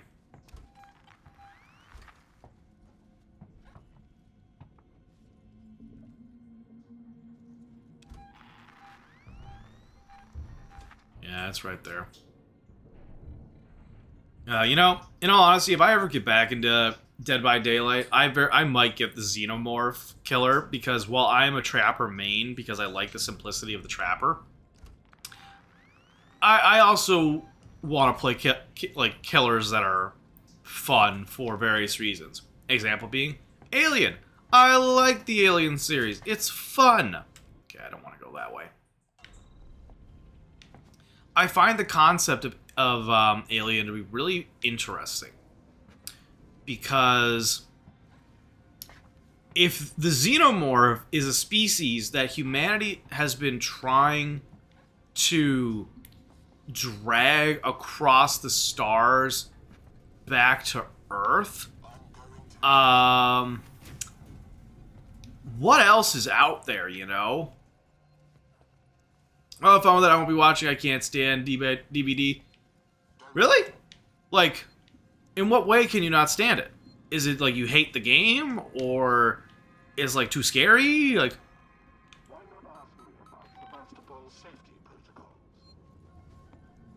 unfortunate for me. Uh-oh. Oh, hi. Hi. I tried. That was unlucky. I didn't charge the bolt launcher enough for insta-kill. And shooting a gun was definitely not the right move. Mates really did a number. Yeah, I'm gonna try to... So this is like what I'm talking about, is the alien doesn't come in for a few, like a little bit. So if I move quickly enough, I might be able to get like right back to where I was before it even drops.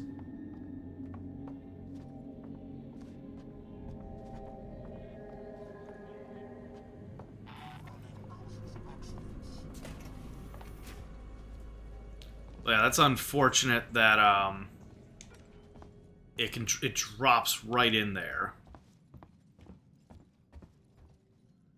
Just hoping maybe I can find a safe spot. Bolt gun.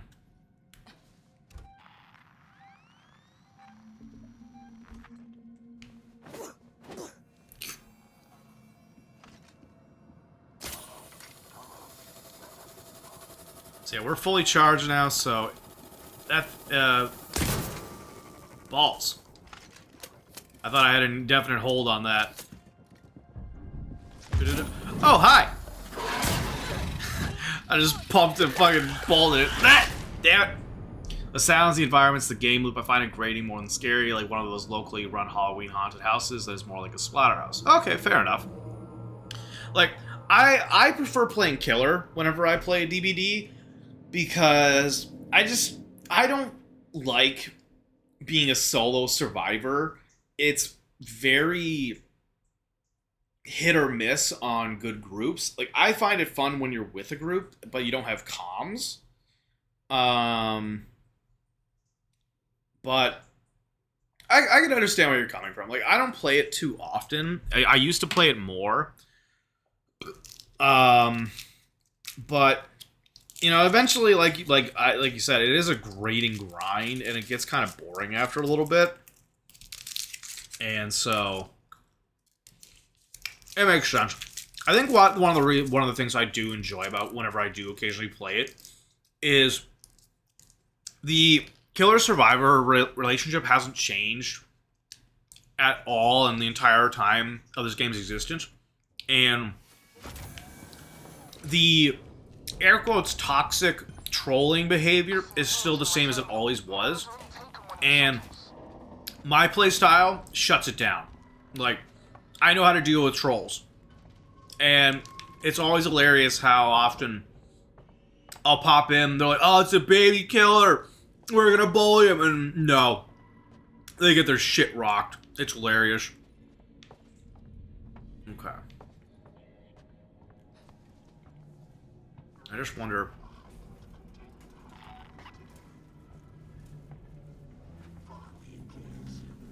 Yeah, unfortunately I can't escape him. And it seems like the alien's gonna drop wherever I am no matter what.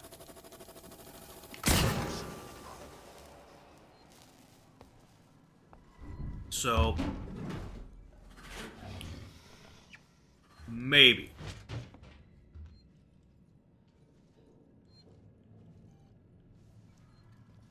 Okay. Okay, I'll take it. I'll take it. So let's see. And putting someone on a hook should kill him. It doesn't make sense. The players just pull each other off the hook and patch them up. They really need different methods of killing for each killer. So, one thing about DBD, as far as lore goes, is this isn't like they're not alive. Like they're not existing on the mortal plane. Like this is basically a purgatory. Like DBD is hell. So these people have been pulled in and they're literally just living through this whole scenario over and over again. So I get where you're coming from. Literally being thrown on a hook should just kill you. But they're technically already dead. It's like an eternal game of cat and mouse that this entity likes to watch them play.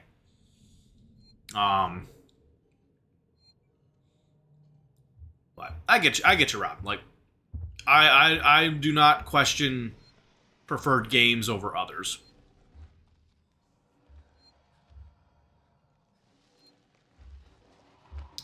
She's skulking. Okay. I've actually read a little bit about the lore. It's incredibly grim dark, but I feel like they use the lore to cover up all the holes in their gameplay loop. You know, you're probably not wrong. You probably are right on the money with that. I do like the lore because it is fun seeing like how the killers like feel about the entity and how some of them are like, nah, this is the greatest thing ever. I get to kill people for eternity and all I gotta do is just, you know, make sacrifices to this entity that's consumed me. And then you have other killers that are like, nah, I hate this. Like, fuck this guy. Like, I want freedom. It's a literal Deus Ex Machina. Yeah, pretty much. But hey, isn't that the best part about lore? You're like, that doesn't make any sense at all. It's like, well, based upon my lore, it makes perfect sense. Like, haha! Like, damn it. Okay. Is the alien gone yet? Can I hop out and save? Yes! Okay, let's get a little bit more spacing. Planes from me. Please don't hop behind me. I don't want to get butt-fucked right now. Well, maybe I'm expecting too much, but I kind of like gameplay that attempts to fit the lore. No, you're, like, no judgment there. Like, I get ya. What was that? I'm dead. I said I don't want to be butt-fucked.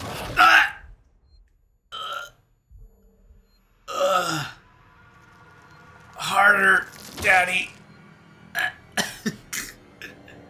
Man. Well, that was unfortunate. At least I got the last laugh in the end. This is not a good spot to be chilling. Like, it literally is just skulking around out there. Whoa, length and girth? I know, right? That was the whole package, and I don't think I even got a courtesy lick.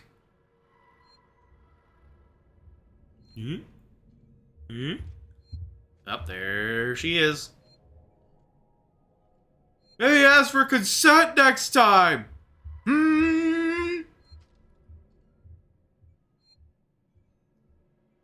You know, hey, Robin, oh man, because I think it was fishy. Were you hanging out in the Last Date Everything stream at all when we met the food-based character? Did you catch any of that conversation? Because I'm pretty certain it was Fishy that was hanging out and brought up something. Did they talk to you about that at all? That was Fishy. Okay, I just wanted to make sure. So were you there for that? Were you present for the whole realization of, oh Lord, I think there's some. I'm not sure what I was doing at the time.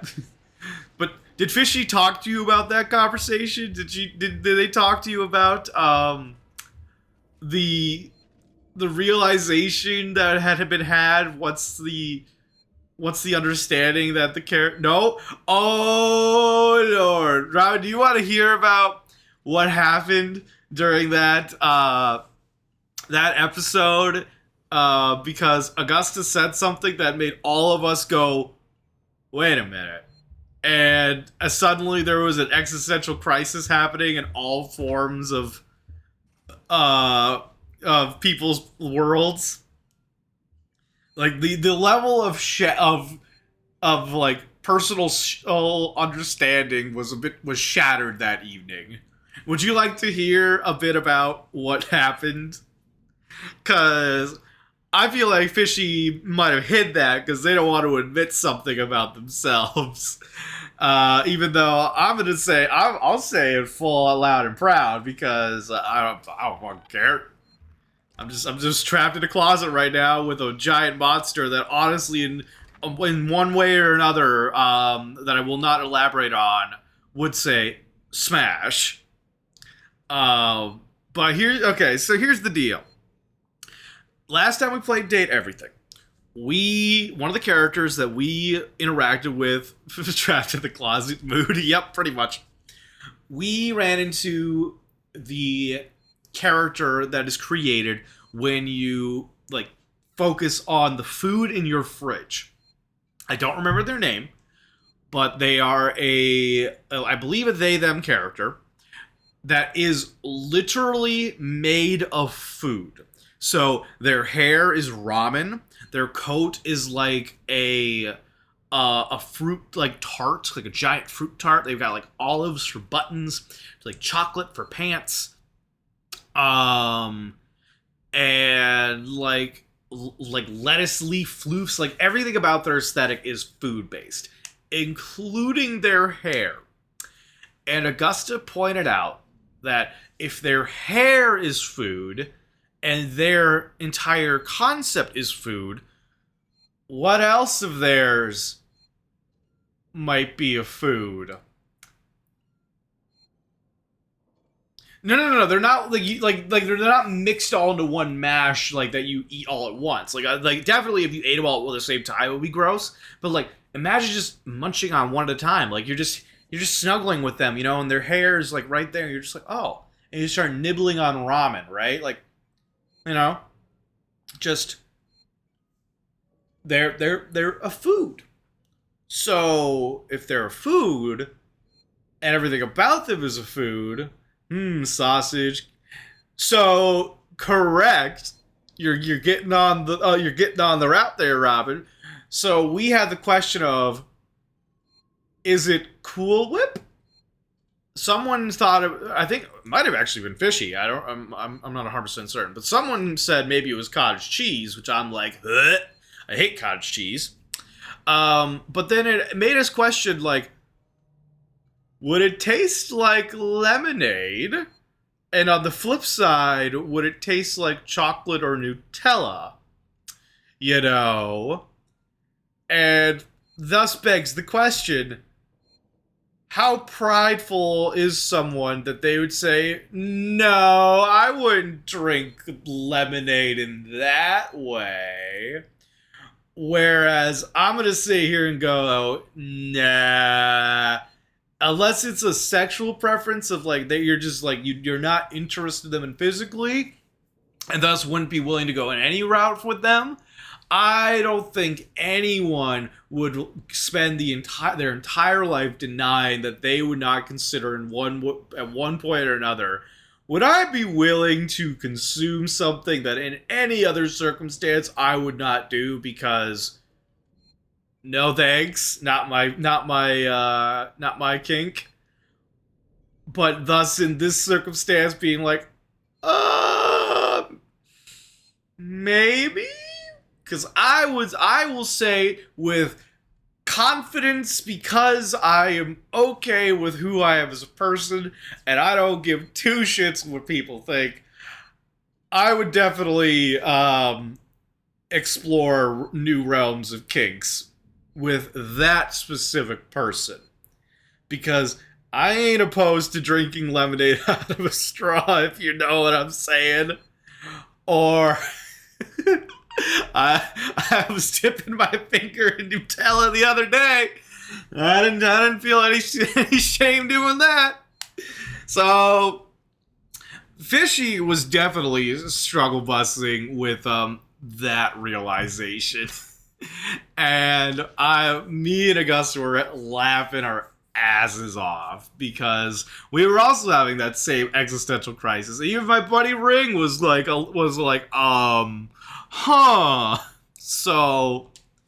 I don't know, Rob. What do you think? What would you say in this regard? I'm gonna buck the trend and say no thanks. Fair enough. I don't fully believe you, but you know that's fair. Well, back and here we go.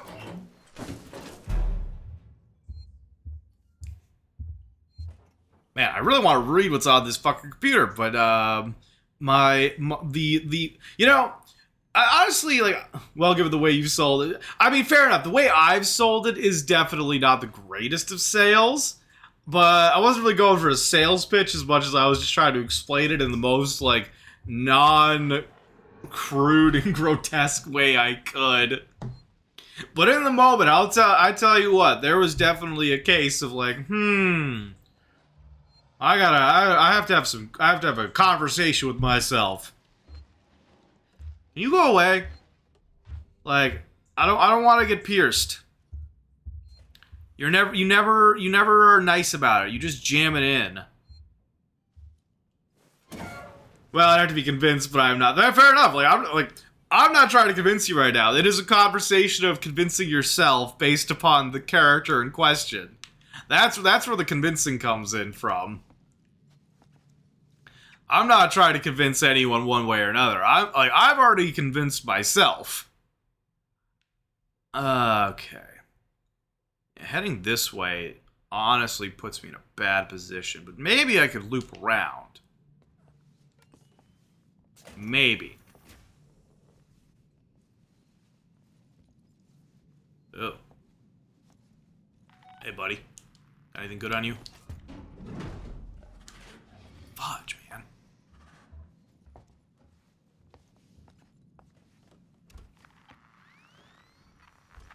This motherfucker being a buttface. And I do not like it. I do not approve of this behavior. These shenanigans. This insistence of being everywhere and anywhere at any given time.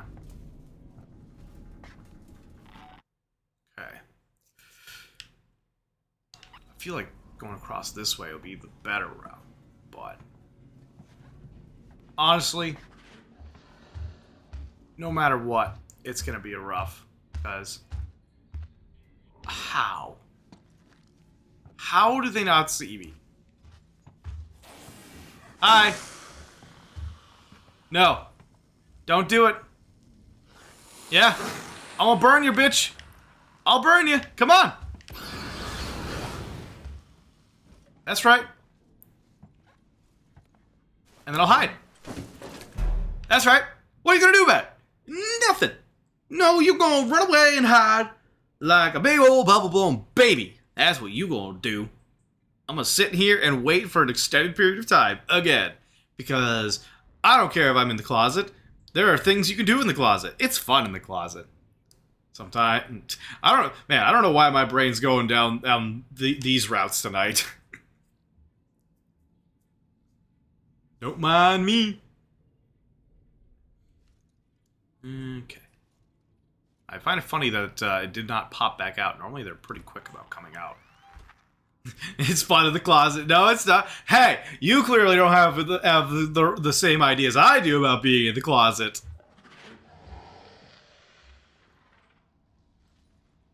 There's a fun little game where, you know, sometimes things appear while you're in the closet, and you get to choose whether or not you're going to be brave or a coward, as they say. It gives you time to process the choice.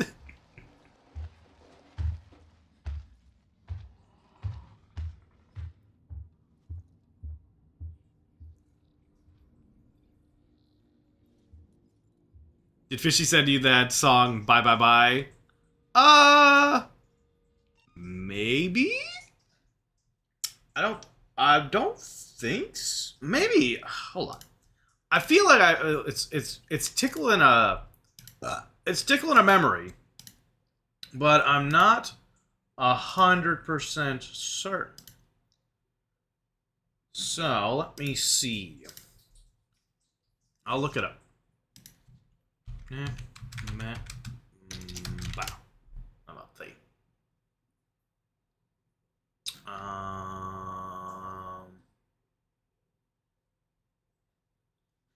Who's it by? I think I have another video to send you. Robin's just all of my DMs tonight.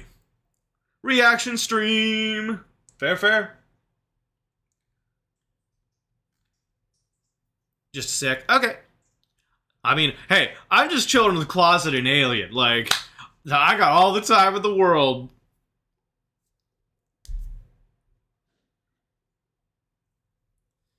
I don't think there's any glory holes in these closets at any time soon, so I can focus on other things. Do do do do do ba ba ba ba ba da da da.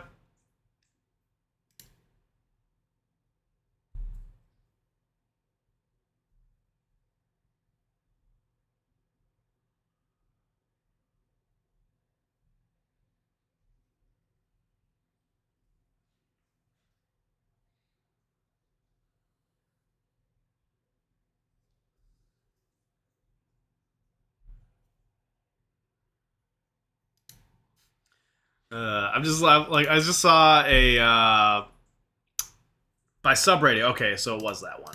I'll go back then. All right, let me see. I was just watching a short with Luz and Amity. It's just the song like bye bye over and over.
This is definitely this is a fun parody. I'm jealous of bi people for snagging those awesome flag colors. Yeah, it's funny. I used to consider myself bi, and like you could like there's some argument that could be made that I technically am bi, but like I'd say I'm more likely transsexual, pansexual. But yeah, the bi colors are definitely like a solid array.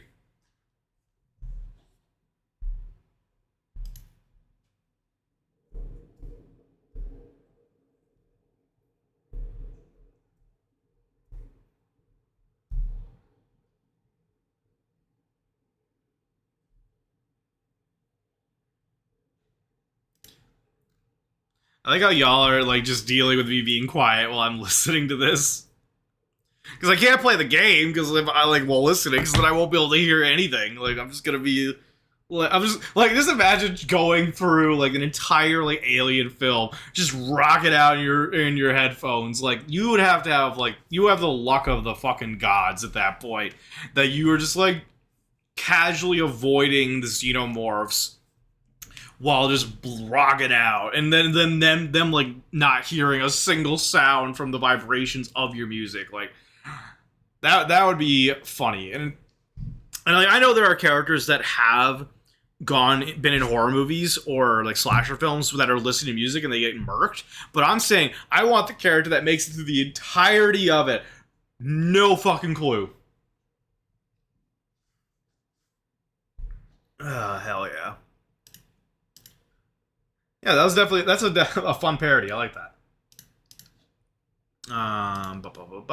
Let's see. Some people are bi, some people use the term because they're used to it and insist it means attracted to more than one gender, which is kind of playing fast and loose. Yeah, like I feel like the main reason is because there is like this dislike for bi people in the LGBTQIA plus community, because like in all fairness, like, and this is where this illusion of, oh, you can choose to be gay comes from like bigoted people, is the people that are able to hide and like choose to not, indulge in that side of themselves are bi people. Like it, like you don't, like, you can go your entire life without ever indulging in something if you believe that it's at risk to you. So if you know you're attracted to male and female people, and but you know that being gay is like a death sentence, like you can literally go your whole life without ever indulging in it because, like, oh, I go get my partner, like I get a wife and I fit the part and bada bing bada boom, I'm good. And so it creates this idea of like oh, that they get an unfair advantage because they can hide, like they don't have to, they can create this illusion of like, oh no, they can pass for straight essentially. And I feel like the hate they get is unwarranted, because at the end of the day, it's like it's still not their choice. And I know that some people have this idea of like, oh well, they're excluding trans people, and I've talked about this before. I think more people are demisexual than they realize, because we all have a base. We all have a default that we go to because we all have a something that we're attracted to. And that varies from level to level depending upon who you are as a person. As a neurodivergent, attraction for me is a little different than what it would be for a neurotypical. Like, I don't look at people that are fundamentally hot and start like losing my mind over it. It's not, I don't like behave like the cartoons where it's just like like a dog, But there are definitely people where I'm just like, yeah, you are attractive, like smash. And so if presented the opportunity, I probably would, take it, because it's a person that I am attracted to as a default.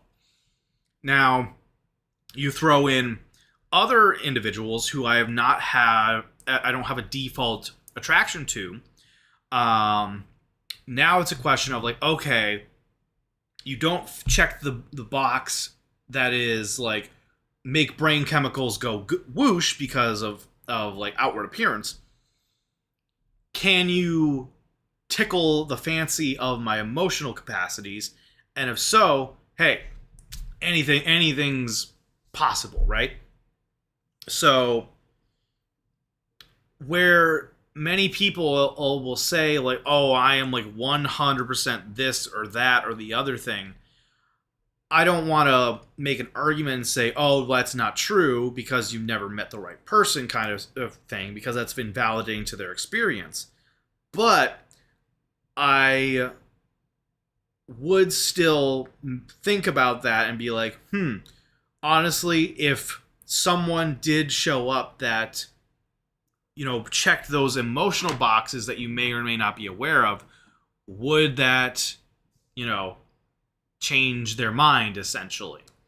Like, my sister, for an example, she claims to be,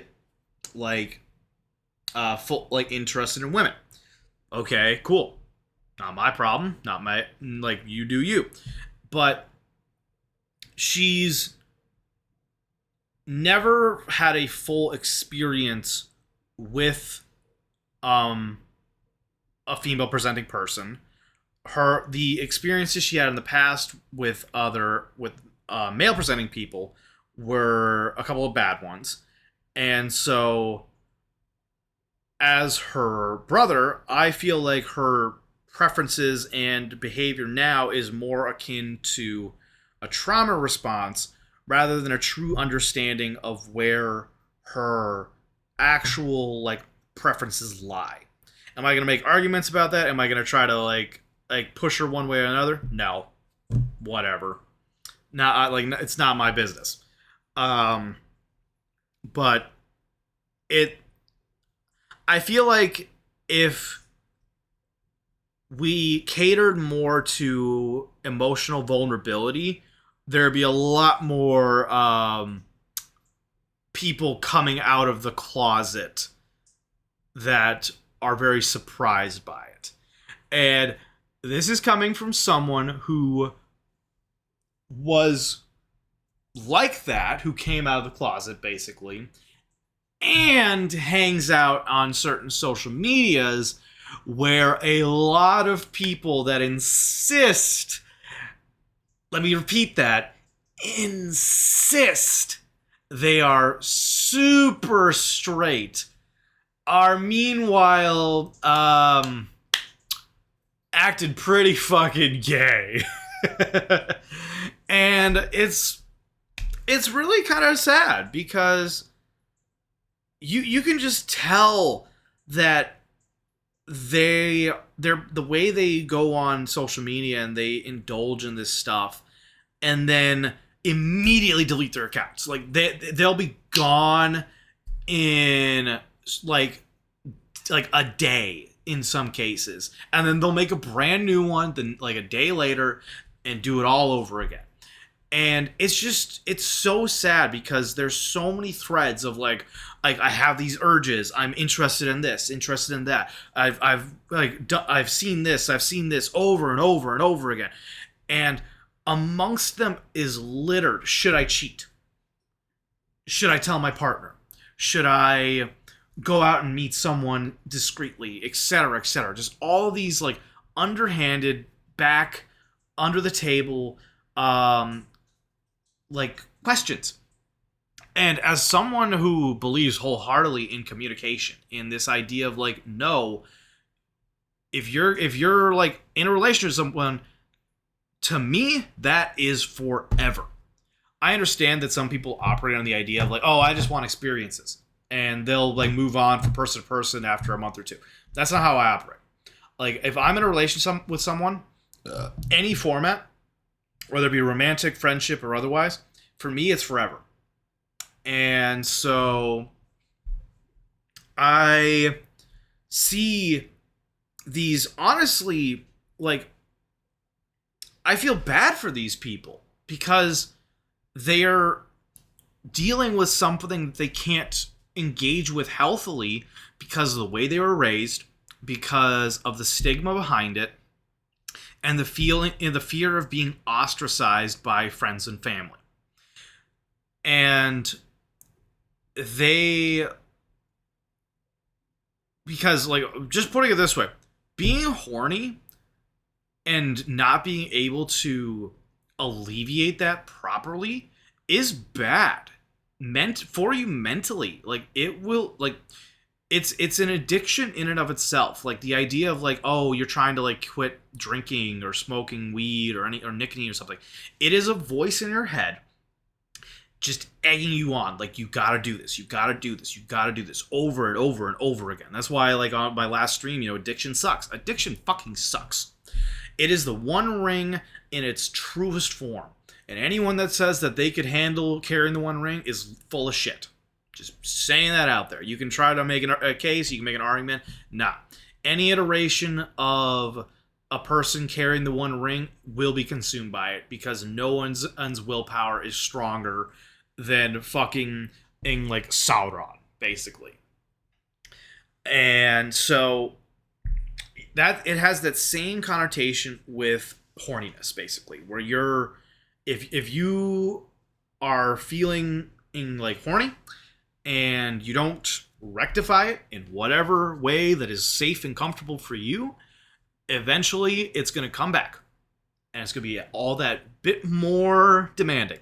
And the more you ignore it, the more it comes back. And the stronger it gets every time. Until you end up on fucking Reddit and with a burner account, hanging out in the, those certain like subreddits for I don't know.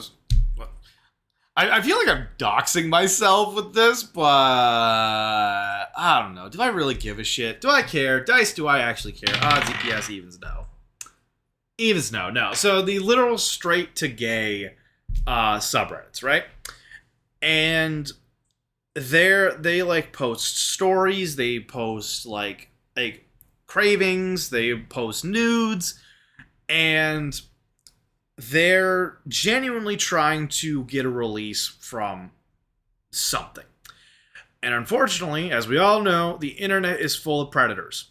And so people going on there asking this foolish question, to say the least, but a question nonetheless of like, should I just do this once and never tell my partner ever, and like it'll be a secret for eternity? And you will have 50 to 100 fucking other accounts going on there being like, yeah, do it, because they don't care. They don't care about the consequences. They don't care about the person. They are there to get their rocks off in whatever fucked up way they can. And it is a very depressing reality, but also ironic because of it really shows how many people are in the closet. And they won't admit it. Not out in a way that's like family and friends kind of shit. But on the internet, where they feel confident that as long as they delete it, it won't come back to bite them in the ass. Oh yeah. They'll admit it. And they'll do some interesting things. Am I saying I'm a person who's made people do interesting things? Not like super. But I've definitely interacted with people that are like that. It's really sad. Anyway, I hope everyone had a wonderful ad break. I'm going to go back and just read off what I missed. So, Robin, some people who are bi simply use... Oh, wait, I read that one. All right, there's some people who believe there's no such thing as being truly bi. Yes, yep. Honestly, I think nearly everybody's a little bit bi. Yep, a variation of that judgment is applied to asexuals. Doesn't sound like a problem to me. That's rough, definitely not a narrative you should push, though. Oh, yeah. Like, me and my sister don't talk because of reasons, but it's not something I'm going to get on her case about, but it's definitely something me and Augusta have talked about, because we know for a fact that she is in a trauma response, and a lot of her behaviors are very reflective of that. And the fact that she refuses to go to therapy shows that she's going to be stuck in that rut forever. And it's really sad because I would love to see what kind of person she would be if she would heal her bullshit, basically. And that's coming from someone who went through a similar bullshit that she did with our upbringing. So, let's see. Super Straight. That makes me think of that map showing the most common Pornhub surges in the U.S. by state. Yeah. That map's definitely interesting. I think the Midwest is mostly like step sibling stuff. Is it, or is it something else? I don't remember. I'd have to look at that map again because it's definitely interesting. But we had an ad break. We had an attention, so I will read that off for everybody. Attention, coming soon to a chat near you. In a world where closets are not fun, and bye bye bye is the anthem of the day, Robin navigates the complexities of identity with a heart full of reactions. From jealousy over the flag colors to debates on true bi-ness, this chat is a roller coaster of emotions. And just when you think it can't get more diverse, there's a map of, well, you know, stay tuned for more twists in Morthos the Demon's Realm. Hell yeah, you might have been looking at a different map. Maybe. I don't know. Maybe I'll look it up right now. I'll look it up right now. Oh, hey, babe. It smells like smoke in our apartment. Yeah, I know. Smoke. What? It smells like cigarette smoke. So strong Yeah. in our apartment right now. I can't wait till we move.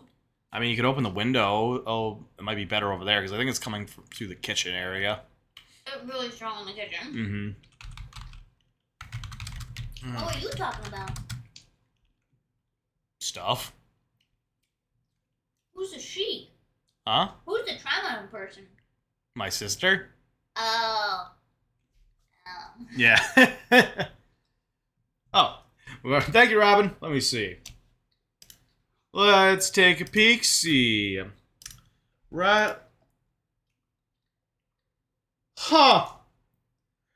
That's an interesting one for those two Midwest states. Fascinating. Let's see. Texas muscle worship? What? Crucifixion play? What the fuck? What is that, Utah? Who's right over next to Texas? Missouri? I don't know, Or man. Louisiana? It's literally Are we going right up or down? We going this way? to the right, and like no state below it. It's Louisiana, probably. man, that's interesting. So, claws, that's an interesting one. Are you Pirates, snacky? what? Are you snacky? I mean, yeah, not like super. Okay. By the way, apparently high protocol means like high society formal manners. Okay, where's that one?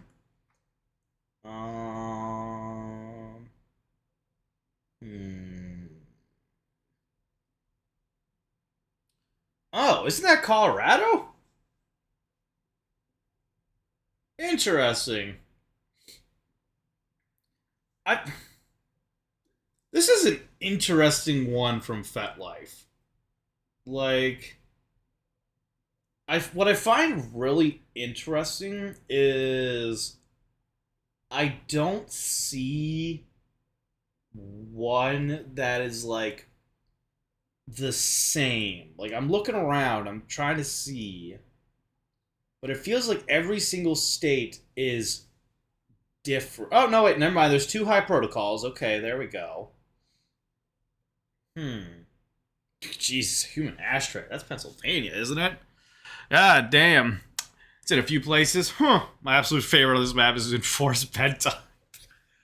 Is that because it's a personal favorite of yours, Robin? Or is it just what you find funny? Anywho, that was certainly an interesting turn of a conversation. Let's see. We good? Can I get out of here now? Or is that, is the Xenomorph gonna pop up my ass again? Ooh. I hope they didn't hear that.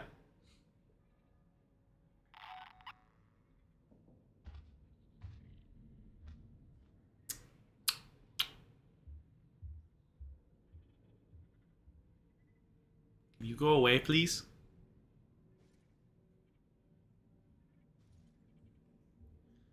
I still can't believe we literally played a game of Ring Around the Rosie with her.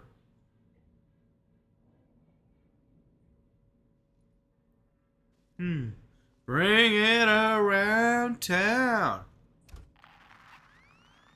Okay.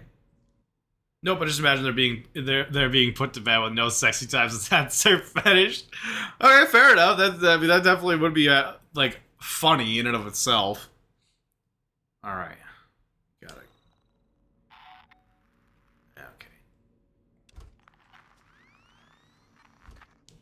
Okay.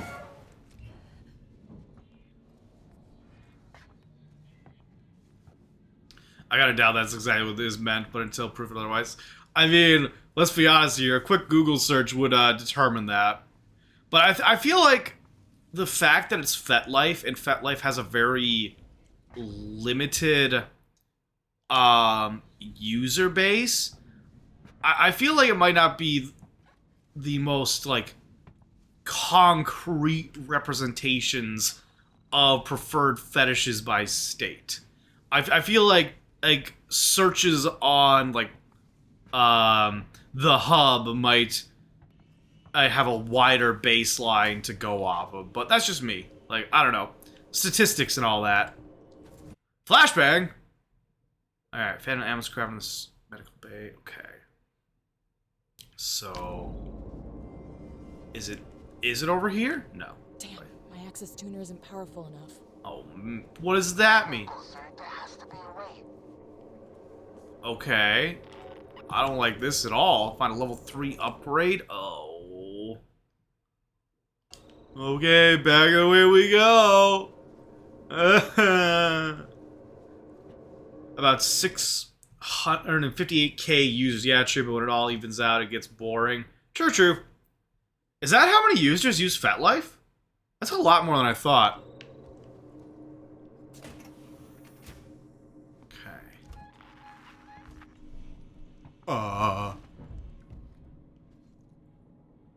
Apparently, it's on the image. Oh, really? Oh, shit. But okay. Like, that's a lot more than I thought. Though in the grand scheme of the quantity of populations that exist, it still is a small number. I feel like I've been here before. Okay. Ooh, a save? A save just for me? Yay! It must be one of the bigger sites, but still just a sample, yes. Probably. Like, I did use FetLife for a little while at one point. You know, just whatever.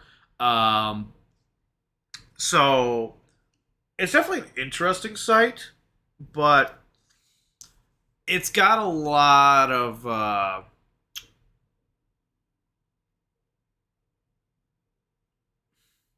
predators. Let's just say it like that. Not like no, actually that pretty much is it. Like people that are looking to take advantage of other people, you know?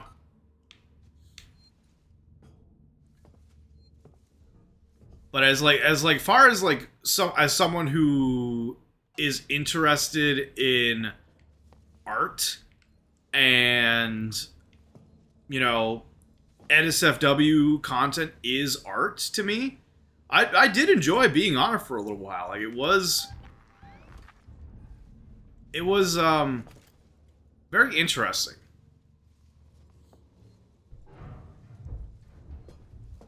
Eve.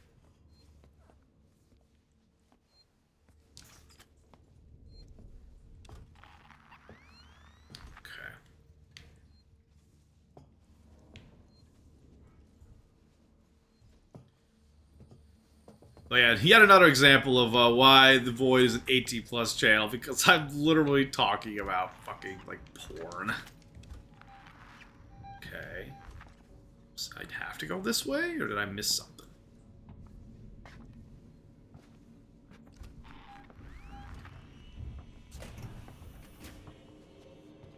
Like, what did I miss?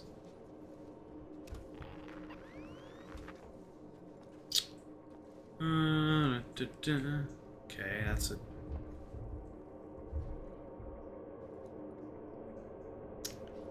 Unfortunate. Where is it hidden is the question. Okay, so that's just indicating where I'm facing. So, what am I missing here? I don't like this area. There's a lot of openings for the vents. This is where you get sucked up and dragged into.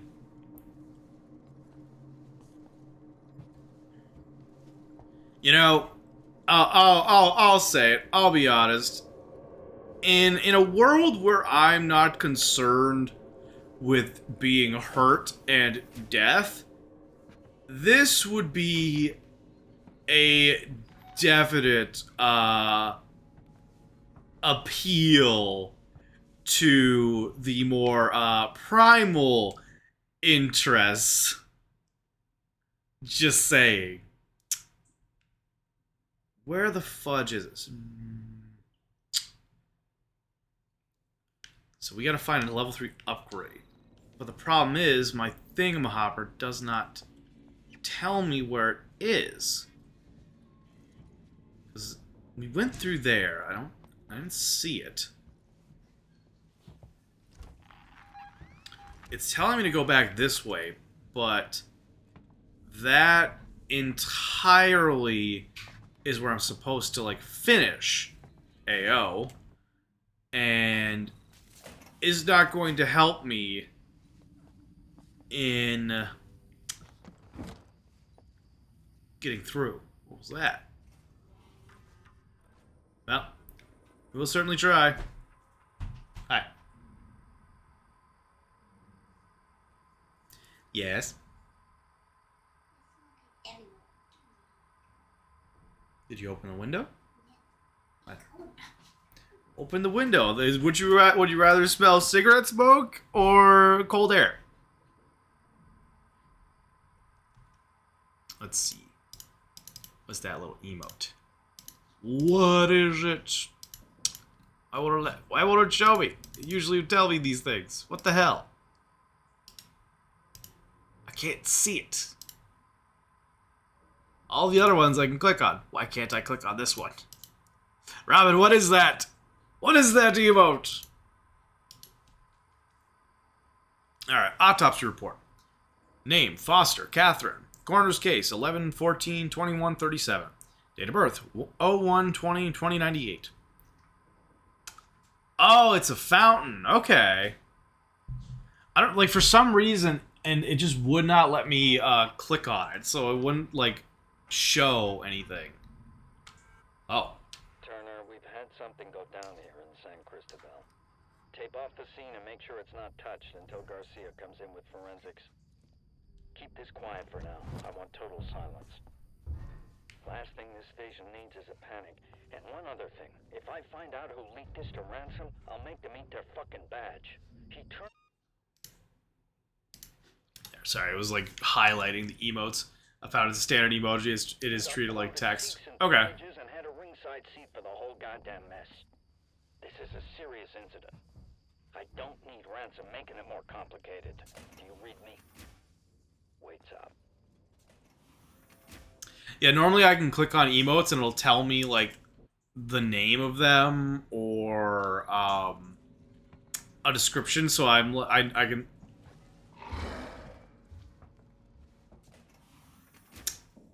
Eef.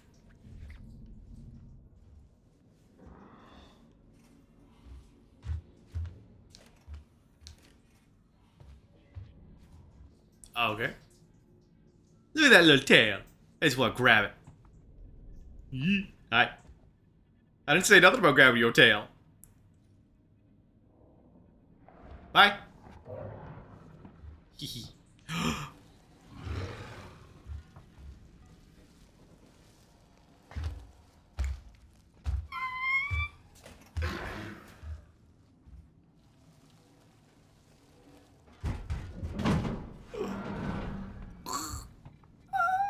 How did we not get killed there? How? Okay, that's something.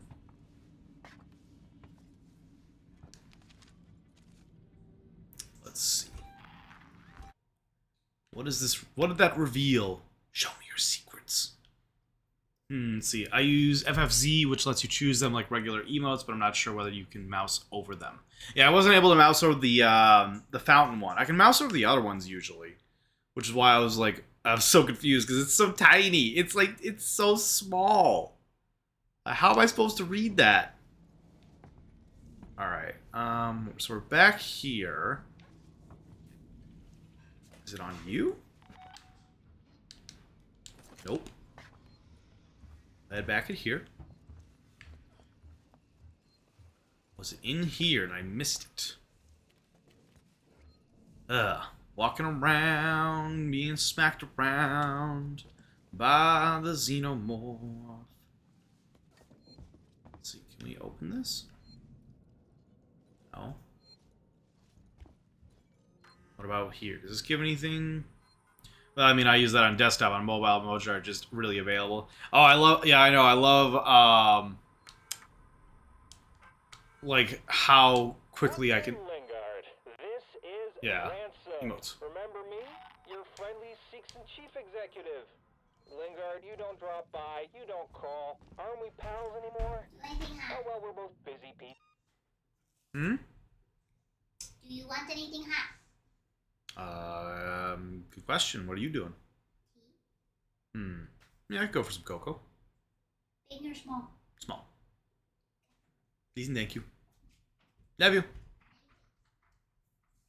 The only thing about I like about desktop more than mobile is I can search emotes on my desktop, whereas on my mobile app it won't let me search for them, and I have to like literally go through all of them over and over again to make sure I can find ones that I want. One of them told me you called Marshall Waits about shall we say, interesting find? I want in. No arguments. After all, how much does Waits really know about you? Not as much as your old friend here, and I bet he wouldn't be as understanding about black market med supplies. I look Empty this forward out. to You your got your call, Doc. flashlight? What? I emptied this out and filled it up with sink water, right? Uh-huh. Ugh. What is that? Why Either, did that come out of our sink? I don't know. It's either dust or like particles that developed from under the faucet head. Gross. Glad we're not drinking that water. Let's see. Well, it doesn't have a search. I know a method of help. You have a method? You have a means with which I can overcome the issue that I've had with mobile before? How teach me your ways, master. Let's see.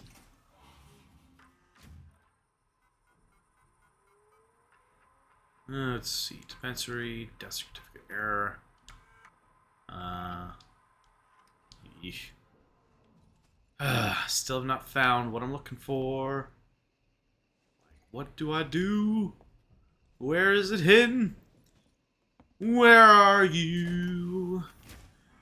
And I'm so sorry. Okay, so I got to go to the staff galley. That's like the next spot I can that I haven't explored yet.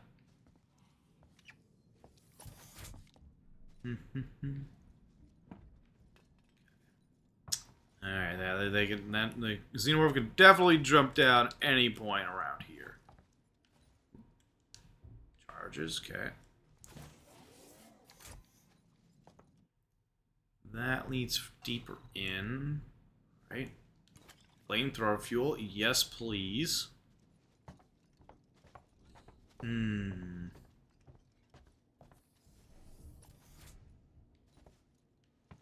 some chests. I found it hilarious when Dan and I, when we played Peak together. Before we got started with Peak, we played an entire game of chess. Let's see. Yep, type a colon and then a few letters of the emote's name. It will search for similarly named emotes and show them for you to select. On mobile? Fuck. So I'll go to my mobile app right now. I'll go over to Dan's stream.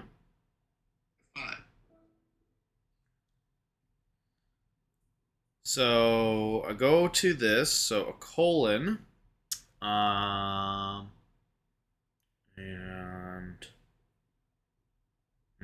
no. Oh, okay, interesting. Would you look at that? That is super helpful. Thank you, Robin. I appreciate that.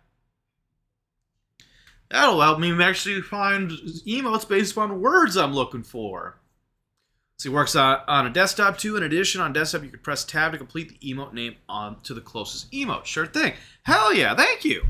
That's like the thing that I always get frustrated about being on mobile is like I'll try to search emotes and I can't find them because my brain just like can't handle so much data. But now I can look, I can search. You've given me so much power.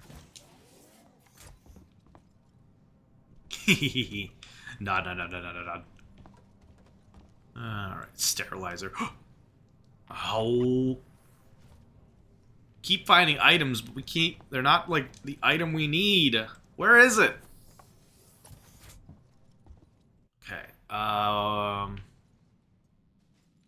Staff quarters. Maybe it's in here? What's this? Scrap? No.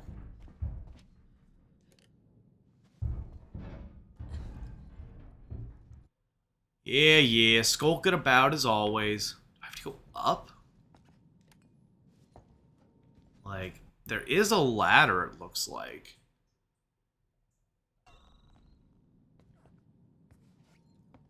Okay, this is back over there. So we'll head over this way again. And then maybe the middle room will have something. You know, the funniest thing is, once we finally find it, like, we'll probably die and then restart, and then I literally just have to go straight back to this area now that I know where it is.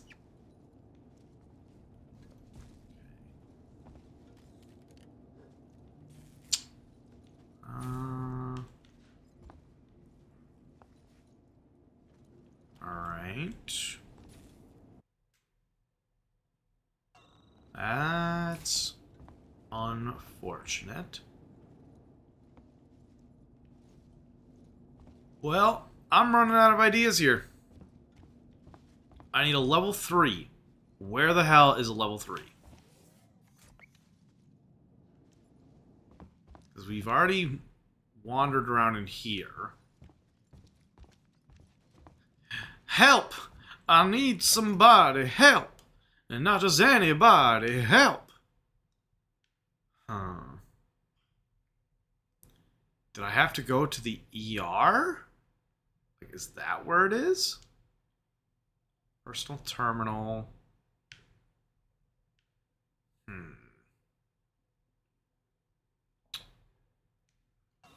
Because, like, this is, like, a senior... my favorite Beatles song.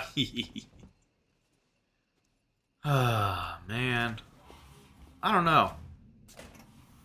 I don't know where the hell it is. Yes, Xenomorph, do you know where it is? Where's the thing I'm looking for? Hello? I promise you can stick it in if you tell me where the thing is. Maybe. Hey.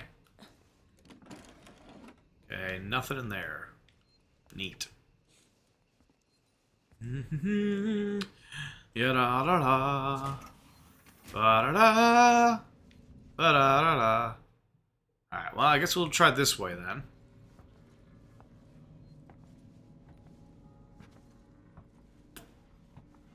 I guess the Xenomorph wasn't interested in my proposition. Unfortunate. I wasn't looking forward to having to pay out anyway, so... I suppose, you know, win-win. Okay, this leads into there, so that does not help me. Wait. Yeah, that's nothing. Cause yeah, we can't even go this way, can we? Cause this place is on fucking fire. Yeah. Fudge, man. It's gotta be around here somewhere, right? Okay. I'm gonna have to look it up in a little bit, because how long am I gonna keep walking around, you know? Excuse me. Yeah, okay.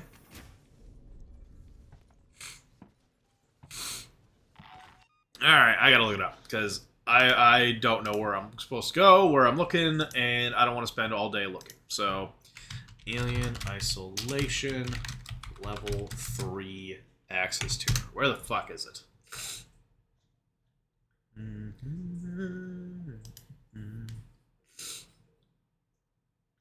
Okay. If Find the upgrade in the opposite corner of the room on a crate. What? It's in that room? Is it seriously in that room? Like, have I been bumblefucking around the entire time? Thank you, babe. Appreciate you. You know what the worst part is? I have to make my way all the way back over there now while dealing with the alien. Hi! How's it going? That's right, run away, bitch.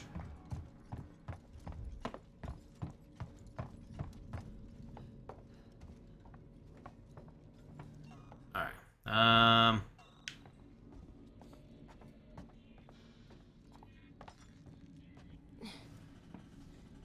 it's just a matter of when it's gonna pop out again.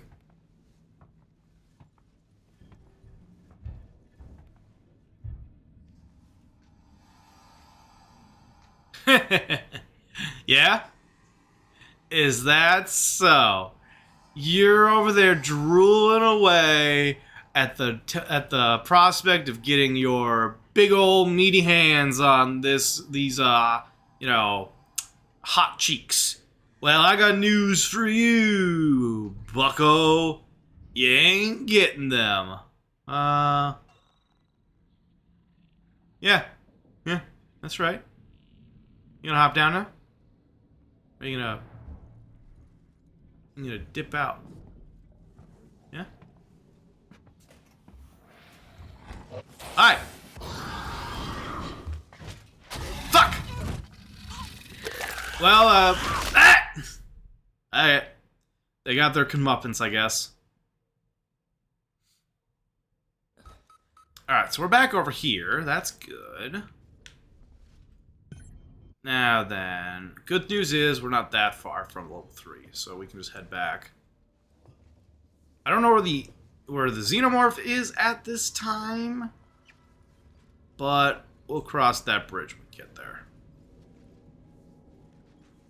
That plastic cap's nice. So it should be in this room according to a quick Google search. On some crates. So we'll find out. Ah, it was right here. Wow. All that wandering around for nothing. Alright, can I get out of here now, please?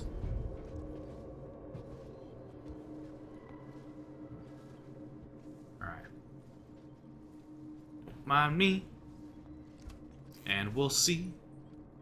In a world of pure imagination. Doink, doink, doink, and doink. Perfect. Nice. Coordinates already in the system. Just punch the dash. What about you? Carlo? Okay. Alright. Freedom!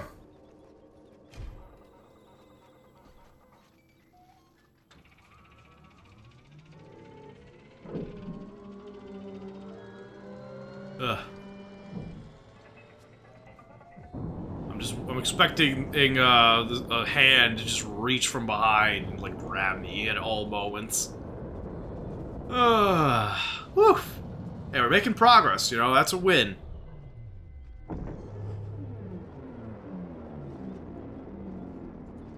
Ah, the void. Feels good. Distractions are a useful way to avoid a dangerous situation. I don't know, I feel like they usually bite me in the ass. Just makes it more aggressive. Alright,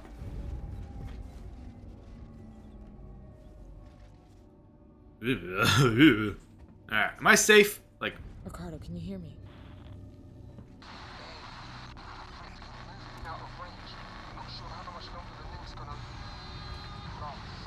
Jeez. My ears. Hell yeah. Okay, So, shuttle bay, anything around here of use? Better, did anything good? Hello? Anyone home? No? Alright, I guess we go forward. Give me a revolver. Mm-hmm. Mm-hmm. Okay.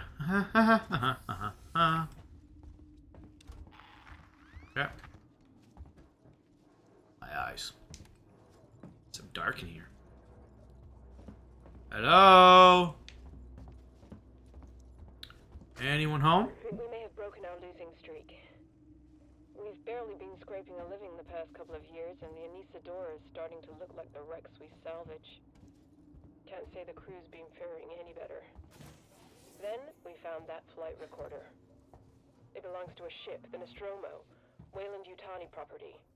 That means there'll be a reward. But then Marlowe had an even better idea. Extrapolate the path of the flight recorder to try to find the wreck of the Nostromo. We got lucky. Found a distress signal, and now we're following it. This is it. I can feel it in my bones. He always said he'd do right by me.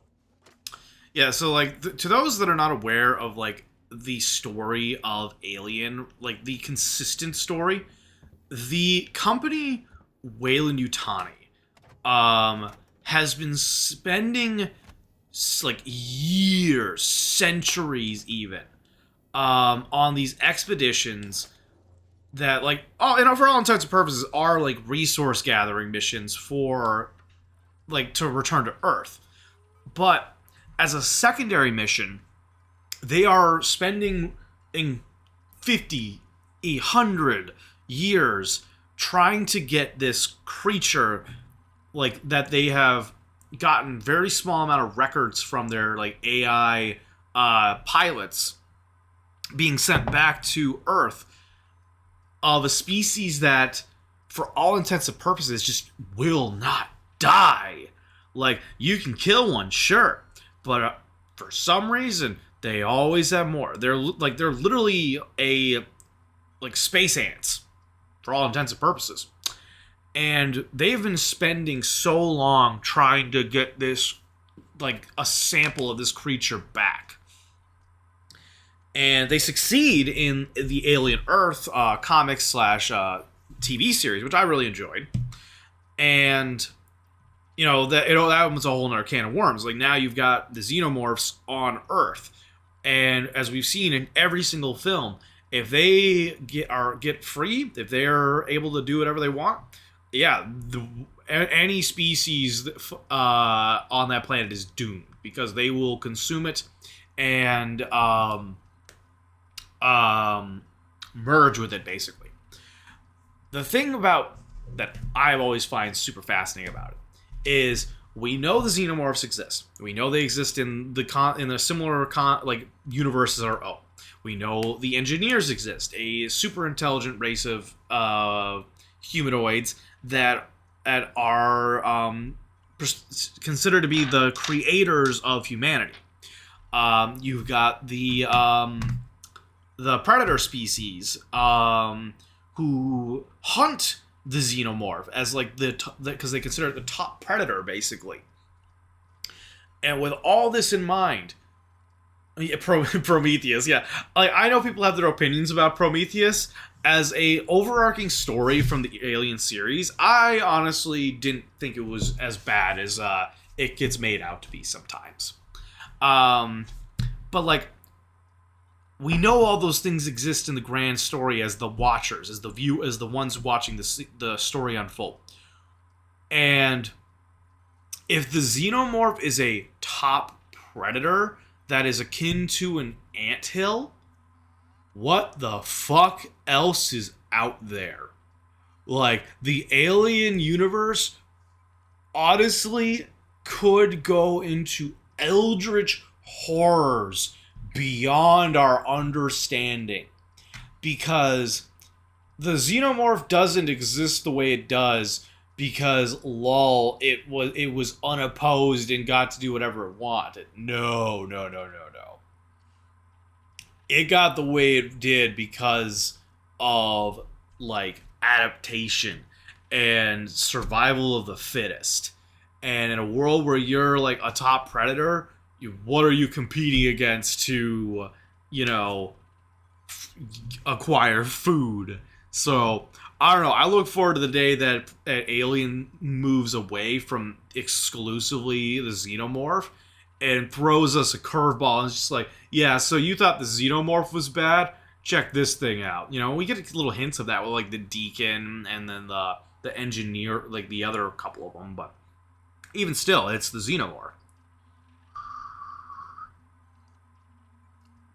Yeah, honestly, I've watched practically every Alien film that's come out, and I, as a person who has a high opinion of themselves when it comes to like judging films and anime and TV shows and stuff, like with my art degree and background, I don't think the Alien series was as bad as people say.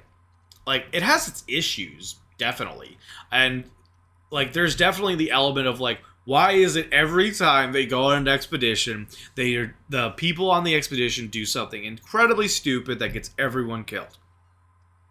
And yeah, I understand why people have an issue with that. Personally, though, it doesn't really bother me. It's like, yeah, it's the characters in front of us, though. It's what drives the story. And a part of it is, I think that it's intended. Like, I think Weyland-Yutani picks these people because they know that they're selfish enough to do the thing that they predict. Like, they're literally predicting human behavior, essentially, and how they'll encounter it, they'll not understand it, they'll think themselves superior to it, and will go above and beyond to make every incorrect decision they can, because that is just human nature, and it'll get the specimens one step closer to Earth for Weyland-Yutani to acquire. And that's why I really like the Alien Earth series. Like, I know people have their issues with it, and again, like it was like the opinions of media, but I think the whole idea that the xenomorph has met a super intelligence, like the AI synthetic beings that Prodigy makes, and the leader of them being so like capable with like technology and knowledge that they're able to actually do the one thing that no one has ever done in an Alien film, and that's communicate with the xenomorphs, is so fucking cool and so fucking scary. So I hope that wasn't like a big spoiler or anything like that. But the overarching concept of Alien, the world, is really what gets me. Like, individual stories is the opinions, ups and downs and all that, but the core universe is fascinating to me. They don't communicate with each other, let alone the alien. And, well, yeah, pretty much, like, none of the humans ever communicate with each other. They're always like, I know what I'm doing. Who are you, you loser? And next thing you know, they got a face hugger on their head, or they got a chest burster coming out. Wait, which one of them was communicating with the xenomorph? Wendy. It was the leader of the synth. So they're like, I imagine you've seen it, obviously, right? So Wendy was the first child that was turned into the machine, basically. Alien Earth, the most recent Alien media that's been released. Just after Alien Romulus. This one's Alien Earth is a TV show. So, but yeah, they oh, it's so cool. I love it. Like, Wendy is terrifying because of what she's able to do.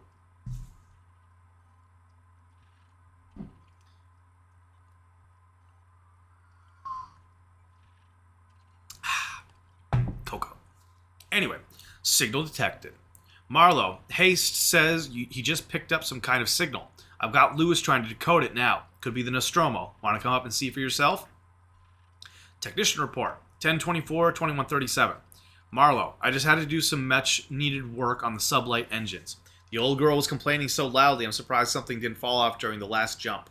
Everything's holding together for now, but she'll need a full overhaul soon, and not just for the core systems. We keep pushing her like this, and we're going to end up being the only salvage crew hitchhiking through deep space. It's going to be an expensive job, so let's hope you're right about that beacon. It could be our last chance for a decent paycheck.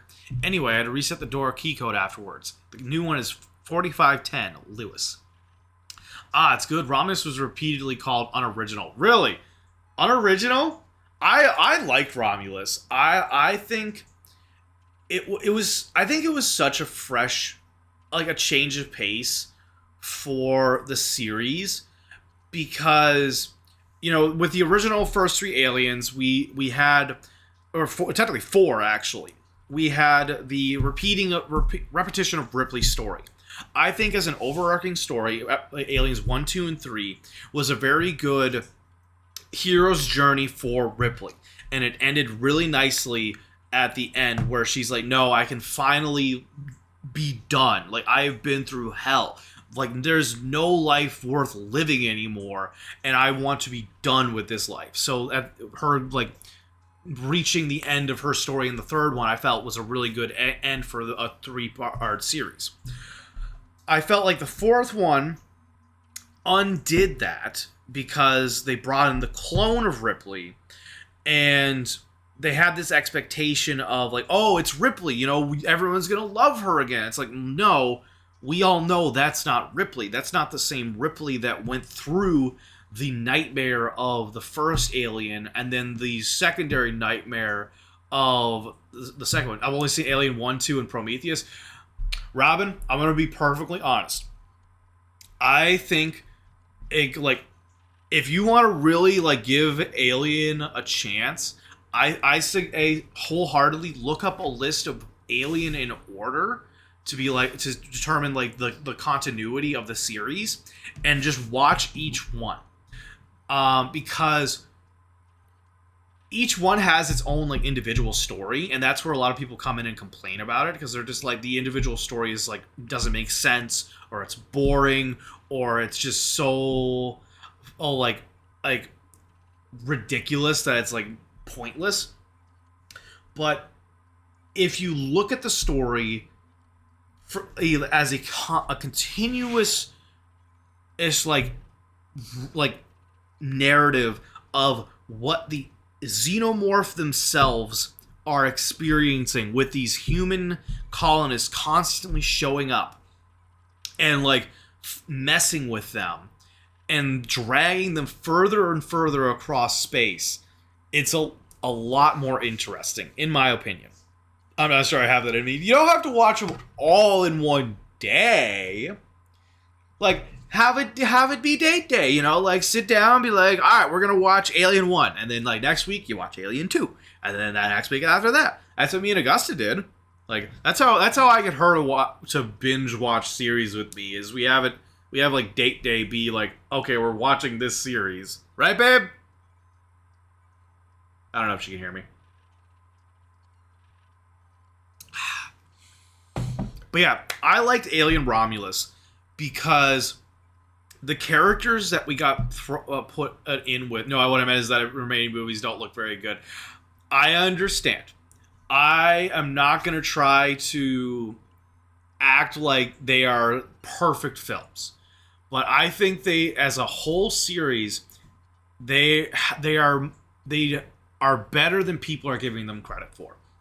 Alien Romulus is basically like this game, Alien Isolation, in movie form with different characters. And I feel so bad for those characters. They're literally kids on a distant planet that got stuck there because their parents died on a mining planet for this company. And they're basically slaves to Weyland-Yutani. They can't leave. and without like the necessary funds to get like what's the word, navigation coordinates or something, and they find out about this like desolate space station, essentially the equivalent of this station, as a possible salvage area, and they're like, oh, this could be our means to get away from this. And suddenly it's like, no, you have just landed yourself in hell, and you did nothing wrong. And that's what I really like about Romulus. And Alien Earth is just like, it's the accumulation of it all. It's like, hey, this is what Weyland-Yutani's been trying to do for so many years, trying to get this species back to Earth, and they finally made it. And there are consequences to it, and it's great. I definitely want to. I'm gonna watch Prometheus again because I want to go back into it with a mind. But I remember when I watched it the first time, I went in expecting it to be really bad. In all honesty, I don't understand why it got as much hate as it did. In all fairness, why the hell did they want it on Earth anyway? Super soldier crap. I mean, why does Weyland-Yutani do anything? Power, organic capabilities. Like the motivations of the factions in the series are not meant to be smart. Like they're like anyone who has a sense of like survival. Why do they do anything? Stupidity. Yeah, exactly. Stupidity. Profit. Power. Gain. And honestly, yeah, agreed. Like Weyland-Yutani, I don't even think they fully understood why they were doing what they were doing, because in Prometheus, they're the CEO, the one who like was running the show for a good chunk of time, went out and went to a planet where there was like discovery of the Xenomorph and the engineers in hopes of being given immortality. And there was clearly records that were sent back about this, very classified and probably not very detailed, but definitely a statement of like, there's something out there related to these creatures that is very important to us. And the company, being the company, was just like, okie dokie. We already spent trillions of dollars doing what we've been doing before. Might as well keep going, because, hey, apparently, according to this guy, it's worth every penny, you know? Yeah, it shows how mankind is always endangering itself. Yep, for something greater than themselves more times than not, pure power and greed. Yep, exactly. Like, the humans are not supposed to be likable, for the most part, in the Alien series. And I think that's where a lot of people get upset. They're like, they don't like how it makes us look dumber than we like to think we are. Sunk cost fallacy, exactly. But it's like, honestly, from what I've seen in this world, every aspect of what happens in Alien, all the dumb mistakes, the dumb decisions, the foolish misunderstanding of what they're dealing with is 100% possible.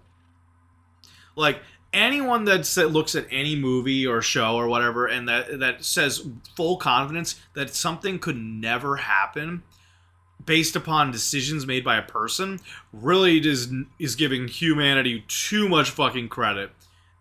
And because we know for a fucking fact that if a zombie apocalypse broke out, there would be people that would hide it if they got bit, and they would doom an entire settlement because they don't want to admit they got bit by a zombie and are just a ticking time bomb. We know that people would do that. And the way we know, COVID. What did people do? They went, nah, it's not real. It's dumb. I'm not sick. And they spread it like the bubonic fucking plague.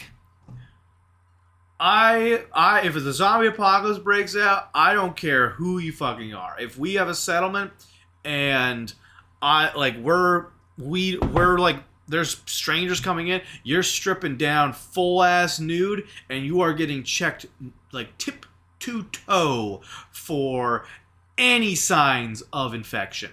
And if you are infected, you're donezo. If you refuse to comply, you're donezo. Because at the end of the day, I care more about the survival of a settlement over one person's insignificant comfort.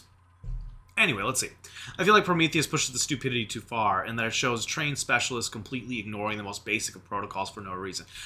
I get you on that. Like, that was definitely frustrating as well, because, like, why are they not wearing any safety gear? Why are they ignoring legitimate, like, rules? But as a means to suspend my disbelief, I feel like part of that is because of the people that Weyland-Yutani selected. They're touted as a specialist, and I think that's less to do with the fact that they are specialists and more to do with the fact that they're egotistical. And that was preyed upon. They're like, nah, these people will do the dumbest of things because they think they're so capable, and we're going to play it off of that. And we get where we were.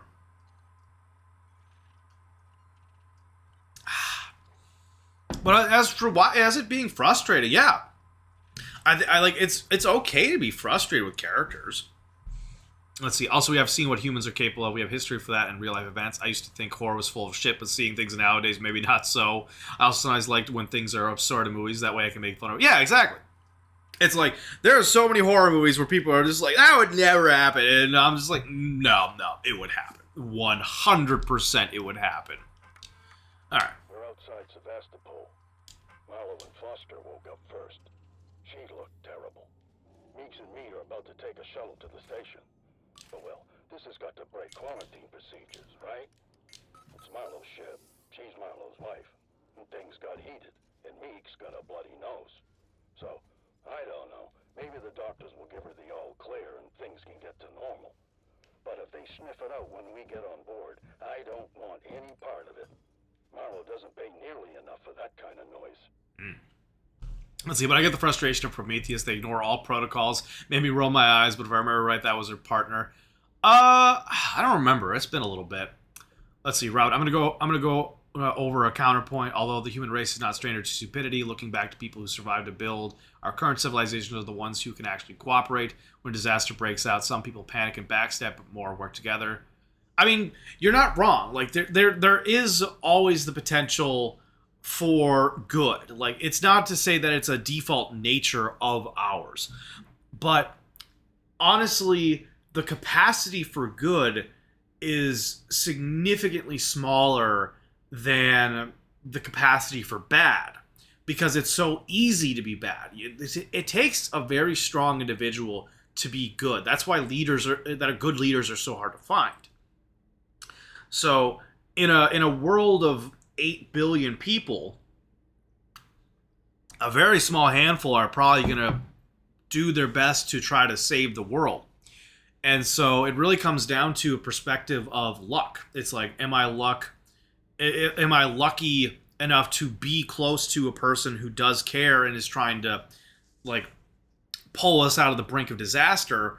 Or am I rolling like a fucking 6 out of 100 on my dice roll that I'm going to be around one of the many fuckheads who is trying to create their own personal empire, basically?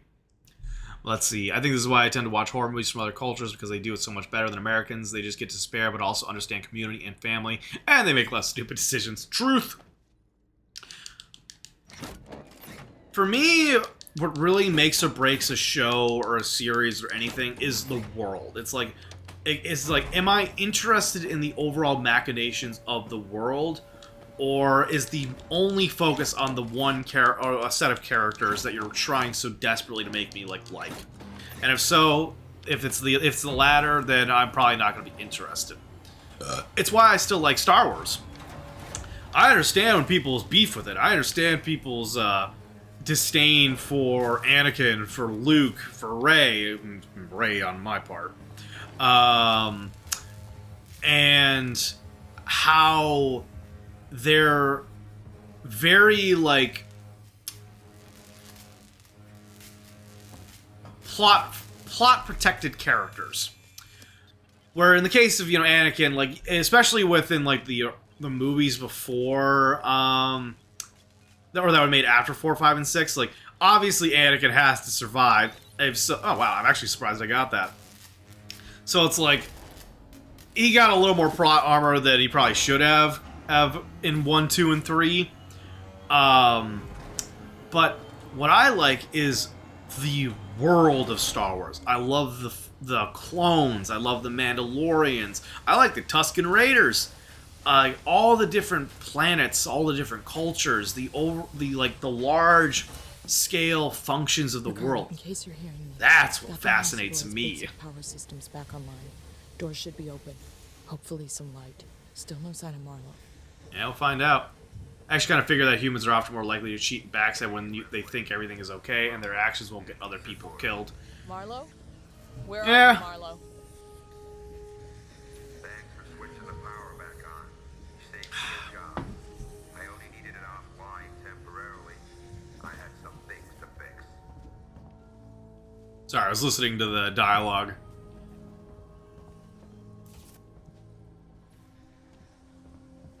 I think we may have broken our losing streak. Oh wait, Barely been I've already listened to this one. Where am I going then? Fudge. scraping a living the past couple of years, and the Anissa Okay, we're heading this way. starting to look like the wrecks we salvage. Can't say the crew's been faring any better. Then we found that flight recorder. It belongs to a ship, the Nostromo, Wayland-Yutani property. That means there'll be a reward. But then Marlo had an even better idea. Extrapolate the path of the flight recorder to try to find the wreck of the Nostromo. We got lucky. Found a distress signal, and now we're following it. Taylor? This is it. Taylor! I can feel it Marlo, in my what are you bones. doing? He always said he'd do right by me. Let's see. Alright. Coming on up. We've got attention. Coming soon to a chat near you. In a world of cosmic dread and human folly, join Morthos the Demon's chat as they dissect the alien saga. Robin rants about Prometheus protocol breaches, while Augusta muses on mankind's greed and the absurdity of horror. Will humanity's cooperation shine through, or will backstabbing prevail? Tune in for philosophical debates amidst the terror of alien isolation. Hell yeah. Let's see, if we had more minorities and disadvantaged people being allowed to make movies, I think a lot of that would be lessened. Honestly, yeah, like, that is definitely a possibility, because as, like, we all know who the problem, or, like, the problem causers are. Rich, greedy people. And I love, like, some of the new stories coming out. Like, Sinners, fucking love Sinners. Such a great film. I loved Wild Robot. That was a great film. What are some other films I've seen recently? I don't know. I can't. I'm drawing a blank right now. But yeah, I like how there's more diversity in film. Oh, hi. Well, that thing got here. Okay. Just, I'm honestly glad we had one of the chamber. Holy crap. We had two of the chamber, technically speaking, but that could have been worse. Alright. Definitely flamethrower, because that'll save me some trouble. Let's see. Ugh, man. How did a face hugger get here, though? That's concerning. Oh. What's this?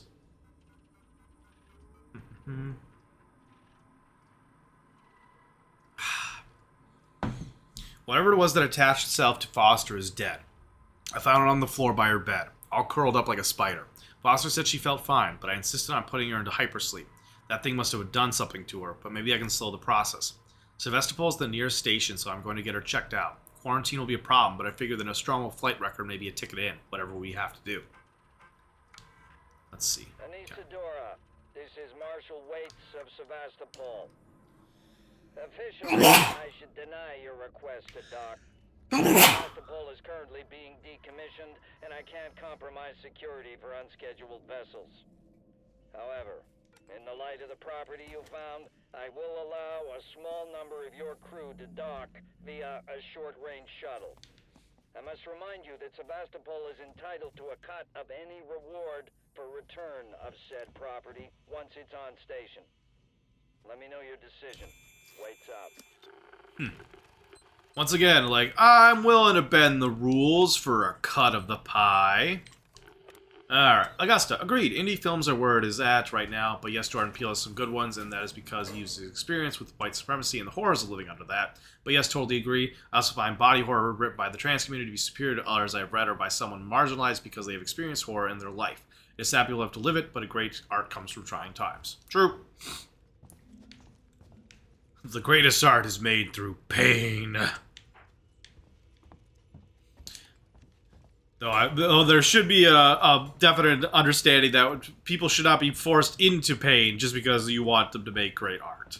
That's what happened to a lot of rock stars, is the industries kept putting them into shitty situations where they would use drugs and alcohol to, you know, keep themselves sane, but also...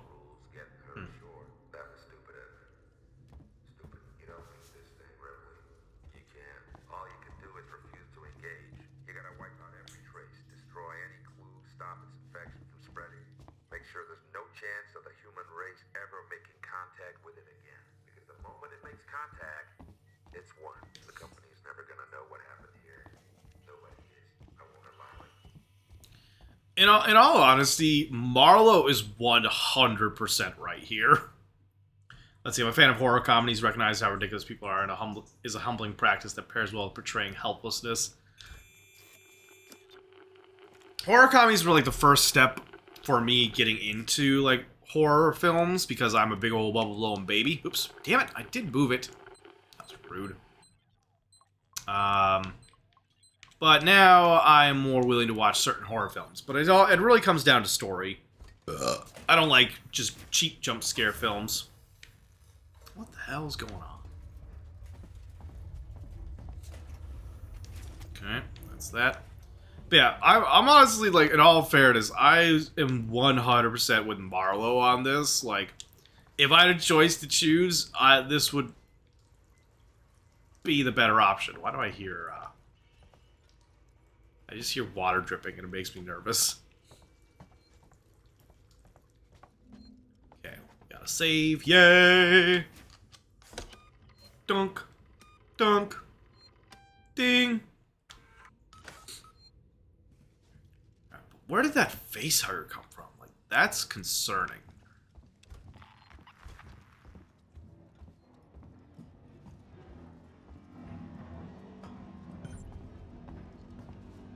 What are you doing?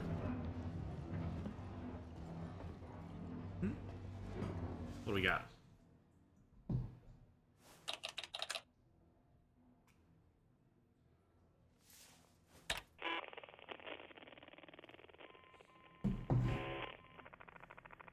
Added report. Personal message. This is for my daughter. Hi, Amanda. I'm recording this for you, my sweetheart, and I hope you get to hear it one day. You see, I got into trouble. My ship, there was an accident, sweetheart, and we found an alien creature. It was very dangerous, and the only way we could stop it was to destroy the ship. I'm okay. I'm stuck on this lifeboat, long way out. But we had to destroy the ship. We had to destroy the Nostromo. We just couldn't risk bringing that thing home with us. I needed to protect you. Don't worry. Don't worry about me. I'm sure I'll see you very soon. I love you, sweetheart. Yeah, for those that aren't aware, the events of this game are taking place like in between Alien 1 and 2, where Ripley is drifting through space in hypersleep. My God.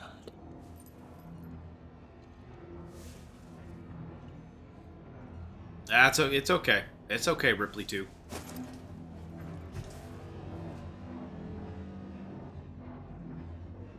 Now you understand.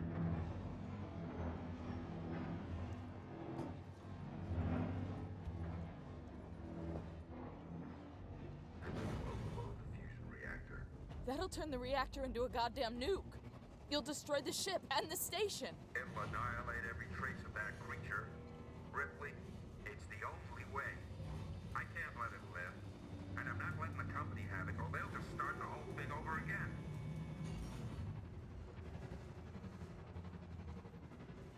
I'm on Marlo's side. We don't have to do this. Stop! Stop it, Marlo! Marlo, please. You heard what your mother did. She understood. If she was here, she'd be helping me. You think she would want company suits knowing the zip code of that creature? No one must know. There are still people alive on the station! Marlo! Monster's not. She was my wife. I loved her. And I killed her. Oh. I think I was too late. He set it going. He set it going! Taylor, I'll stop the overload. You have to help me. Go to that console. I think I'm just gonna stand here. Reactor overload in progress. Open the fusion system so I can work on them. What? I need power sent to the auxiliary generator. Look for the letters AUX. I found it!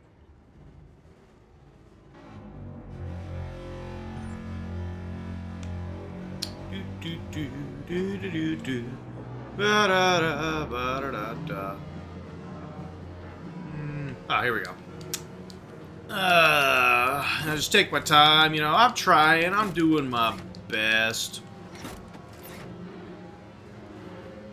Doink. Okay, you're doing good, Taylor. Now switch the maintenance terminal from auto to manual. Do you see it?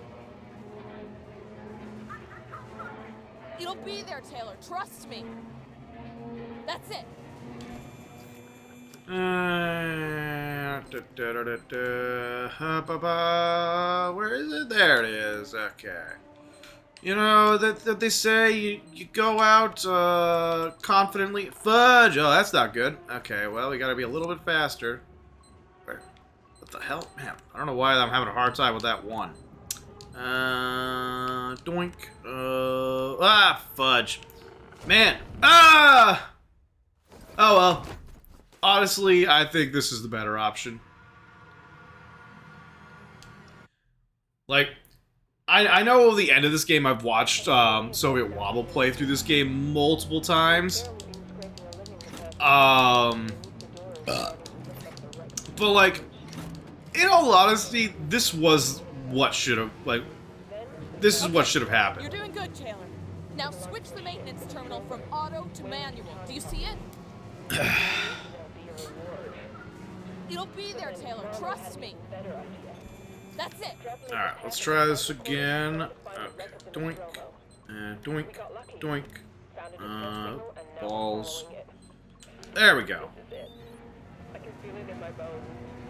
Okay. Doink. Doink.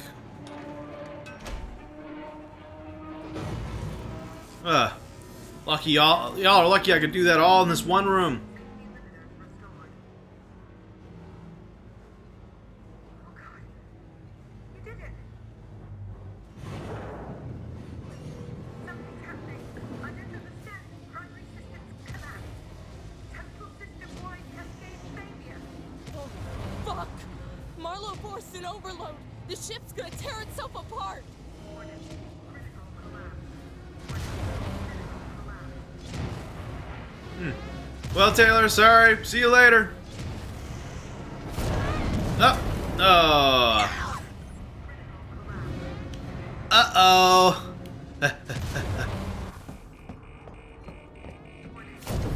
Uh-oh.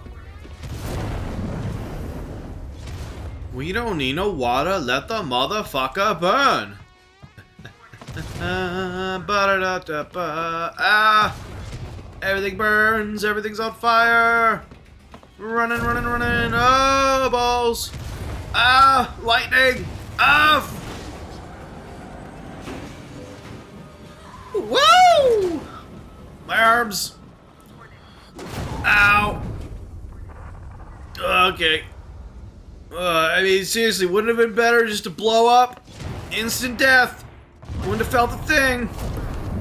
One and done! No? Alright. Just me, I guess.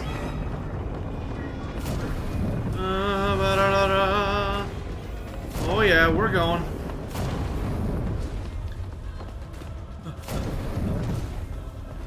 We're almost there. Go, go, go! Woo! Alright, Ripley, I'm just saying, we're going back to the hellhole where the Xenomorphs are. Like, we could have been done. Could have closed our eyes. Ricardo. And just poof. Took out the orbital stabilizers. We're about to fall from the sky. I'm trying to contact the Torrens, but the comms are still locked. The ambulance you just docked is screwed. The Torrens is our only way off this. Well, back out of the frying pan into the fire. Hello, Sevastopol. Can you respond? We just saw a ship blow on your starboard side, took out an entire orbital stabilizer array. We have no place to dock. Please, tell us what's going on in there. We can take survivors. I'll leave this channel open. Torrens out.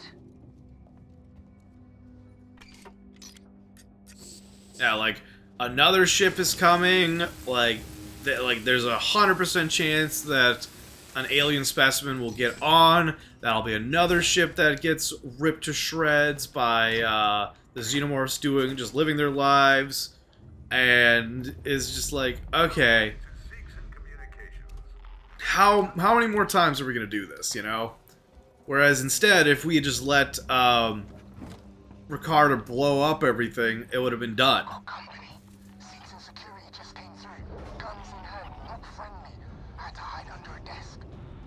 What do they want? The Torrens. They heard the broadcast. They want to contact it. I think they plan on taking it by force. Can they? No. Ow!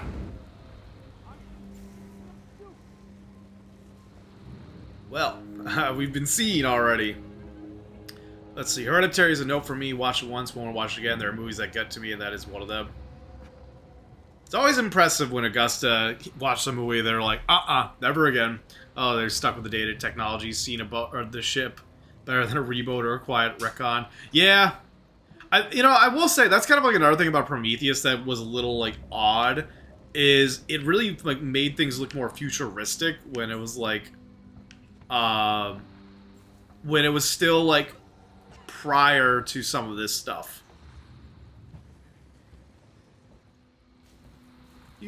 Oh, hi. What the kids are doing right now. How did he not see me? And pop. What was that?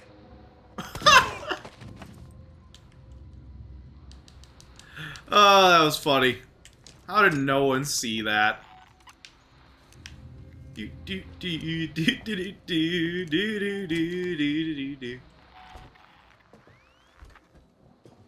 Like, I legit, like, was right there. And they had no fucking clue. Funny for you was the exact, I didn't get to me at all. Really? Huh. Well, everyone has their preferences and, perks. It's the unique, that's the fun part about, you know, experiencing things differently. It was just the decapitation part for me that was a trigger for me. Everything else was bad. I can understand why the decapitation part would be a trigger for you, babe. Let's see.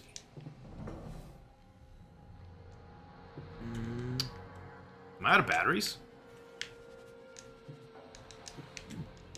Well, shit.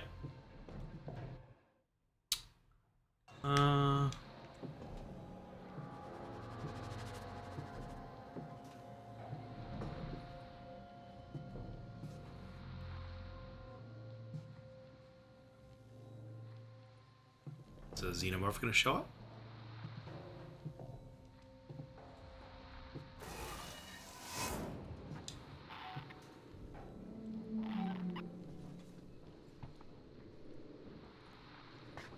Orbital stabilizers up.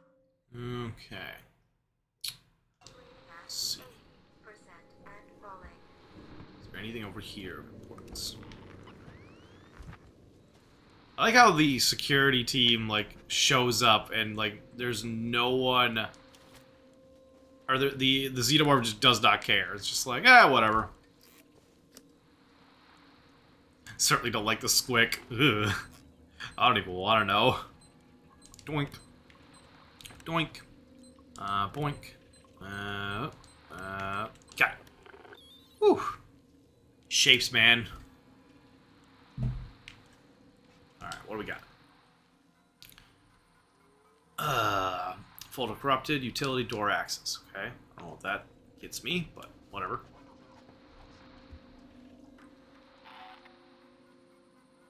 Let's see, would you care if you were the xenomorph? More food for mommy! I mean, if I'm the xenomorph, I'm just living my best life. Like, I'm doing what I think. But I'm just saying, like, all these like yahoos wielding guns come out of the woodworks and they're hanging out, and meanwhile the xenomorph's like, nah, I'm gonna chase this one individual. Anyway, call log AM. What's going on up there? I've been waiting for a call, and Apollo, please stand by. Your call is being rerouted. Shit. Hello? My working Joe is acting strangely. It won't listen to anything Apollo, please stand by. Your call is being rerouted. Hi!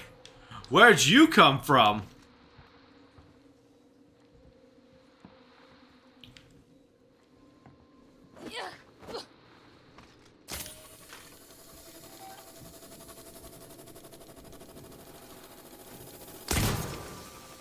Pop!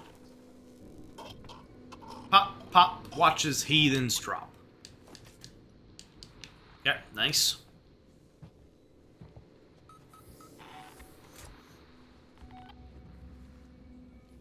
Oh, man.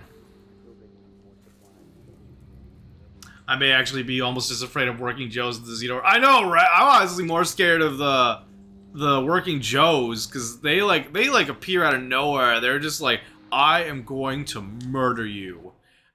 It's like, at least the Xenomorph is like a little bit more like, I'm just trying to live my best life. Like, you know.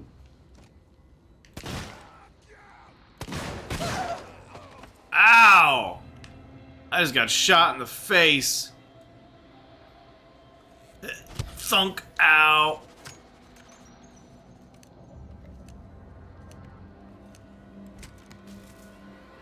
Okay. Honestly, another one sounds kind of good. Ow. Like, I'm dropping. Ow! You bitch. What the hell? Okay. I tried to warn you. Did anyone else? Did I just miss something here? Like. We warned you.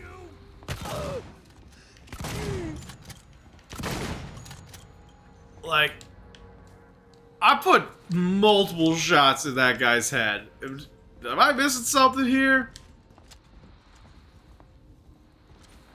I mean, the thing with xenomorphs is they're terrified. They're definitely scary. But a little part of me just keeps whispering, hear me out. And I can't argue with the logic, you know. Okay. Air purification. Speaker system. So we can do some alternate things. Which rooms? Here we go. Turn off the lighting. Yeah, we'll keep that off. And we'll turn off the lighting here. See if that helps us out at all. Alright. Doink, can't grab that. Da da da da da da da da da. Yeah. Man, you know it really sucks. I haven't found any more batteries yet. Definitely try to build some more med kits. And another one. Mitt, nice. Okay. Can't make any more of those, unfortunately. Alright. Well, into the hole we go.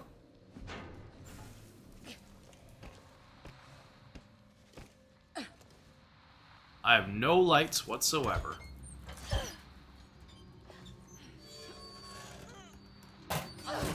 Hey, I would definitely throw my back out if I tried to do that. Alright. Alright, here, sweet.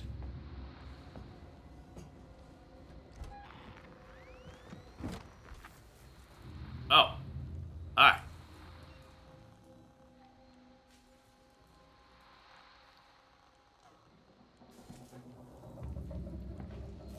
Hey, how's it going? Pop!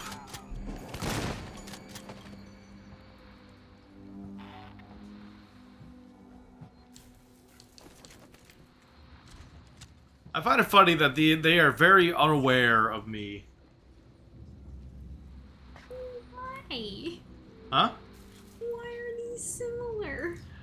Good question. I find that very surprising. And like, just the whole Midwest is just very similar. Yeah, apparently that's FetLife's rundown of these things. Huh. All very similar. How Yeah. much more you got left of the game? I think I still have a few chapters. If you get this, Took I'm making my way to our stream worth it.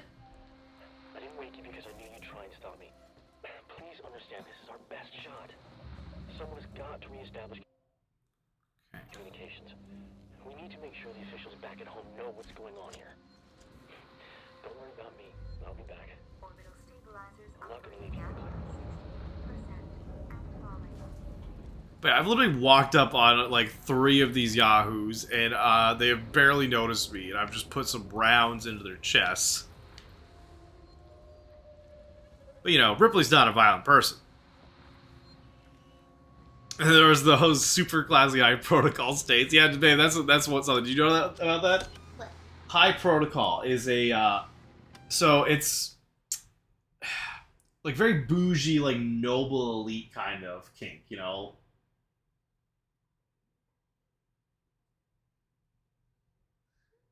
Yeah, and apparently that's like a few states.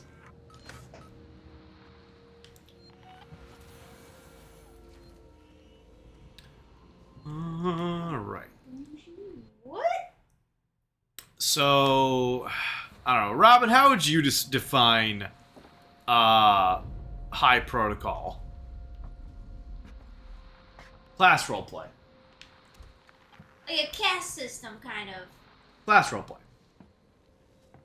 Like you want to be like a king, a queen, a noble, or something. You're just like, oh yes, worship And, me, like, all peasants. these peasants around you.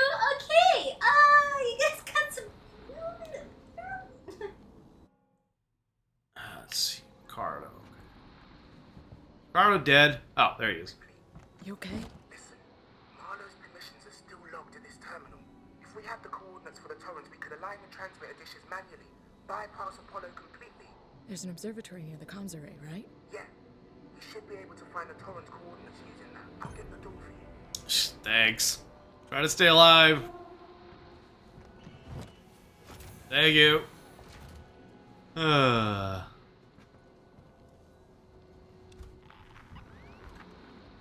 Orbital stabilizers Yeah. operating at 40% and falling.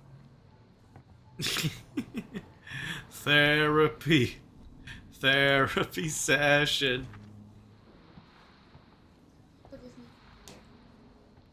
I'm so sleepy tonight. Yeah, sleepy baby. I'm so sleepy today. Well- Hormones can go kiss my ass. Well, luckily for you, I think I'm getting close to a finishing point. And then we'll raid on out.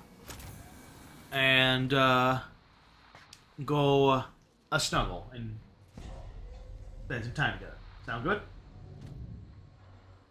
Okay.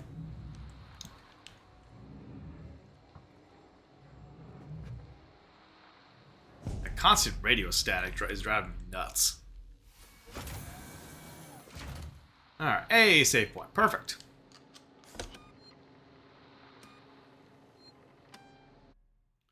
Let's see. Doink. Perfect. Let's see. At one point, my sister and I had the idea that my mom would really enjoy it if we threw her a Downton Abbey birthday party. And almost immediately, we realized how bad an idea this would be, role-playing as her servants, and completely abandoned the idea on the spot. Yeah...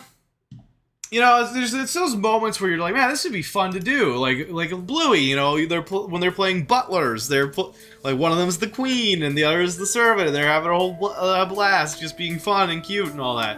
And then you go the route of people that are not healthy and might do other things, and it's just like, maybe this isn't such a good idea.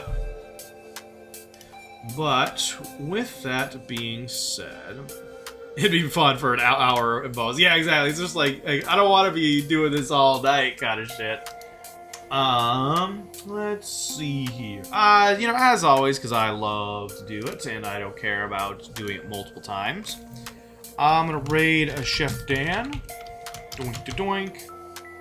Get that raid message started up. Those that are coming with us on this raid, please consider copying and pasting this raid message. And we will get going soon. And she called back to it from that point on.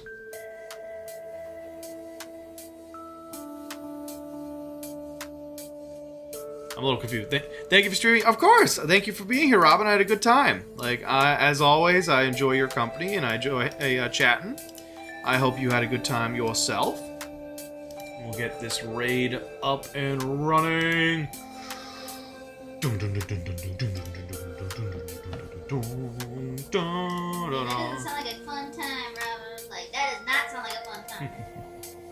Alright, starting the raid. As always, thank you so much, everyone, for joining us this evening. I hope everyone enjoyed our playthrough of Alien Isolation. We're getting closer to the end. We're almost there. And soon I'll be free from this fucking game. But we'll be back tomorrow, 7 p.m. CST. We'll be playing some Yap Yap with a few other streamers. So look forward to that. Obviously, then we'll have Wednesday, Dopamine Wednesdays. And then Toasty Friday. So, stay tuned until then. As always, I love you all very much. Remember to love yourselves and each other, and I'll see y'all in the future. Bye! That's really weird. Yo. That was looking up consoles that came out on our birthdays. Uh-huh. Mine was the PlayStation. Yours was the N64. How interesting is that? I'm looking at the N64 going, but that was only for PlayStation. I guess not.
Midwest is all just age play.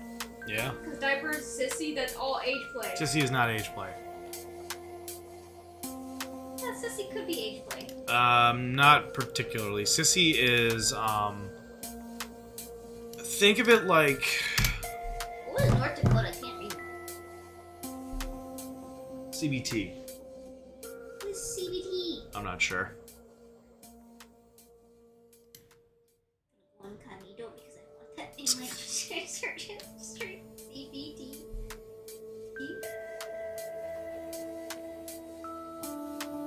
Cock and ball torture. Ah! North Dakota's cock and ball torture? I mean, those boys up there, they're all by themselves. I can understand. They probably think it's cock and ball torture that they don't have a lady. They gotta whap it out all the time. Your lady there, stick it in. There's lonely man. Oh, boyfriend, that's funny.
California?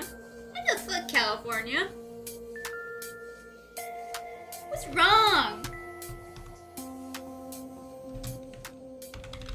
That's fucked up. The more you know.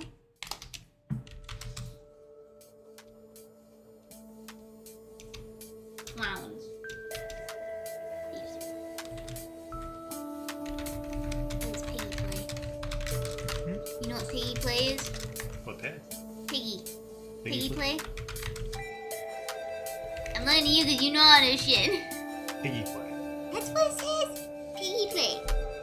Probably pig play. Not actually play. So would a horse play. Why? Why? I need to know why. What is up with people?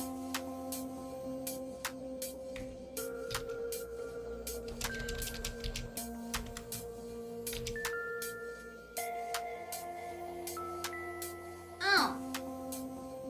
It goes in more depth than that. It's gonna be a bigger set person who wants to be fed.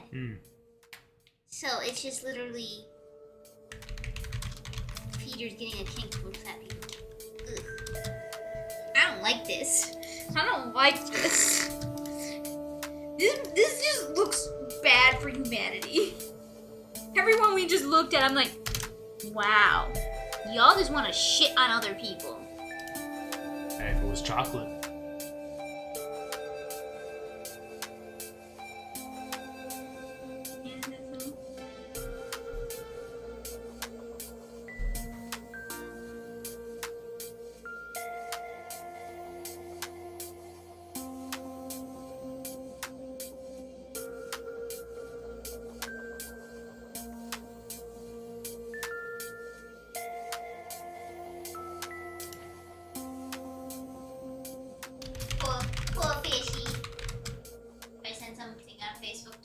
Huh?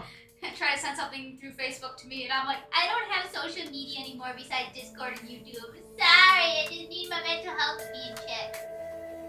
So many people still use Facebook. Yeah, I know. Wild it is. Wow.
What's that?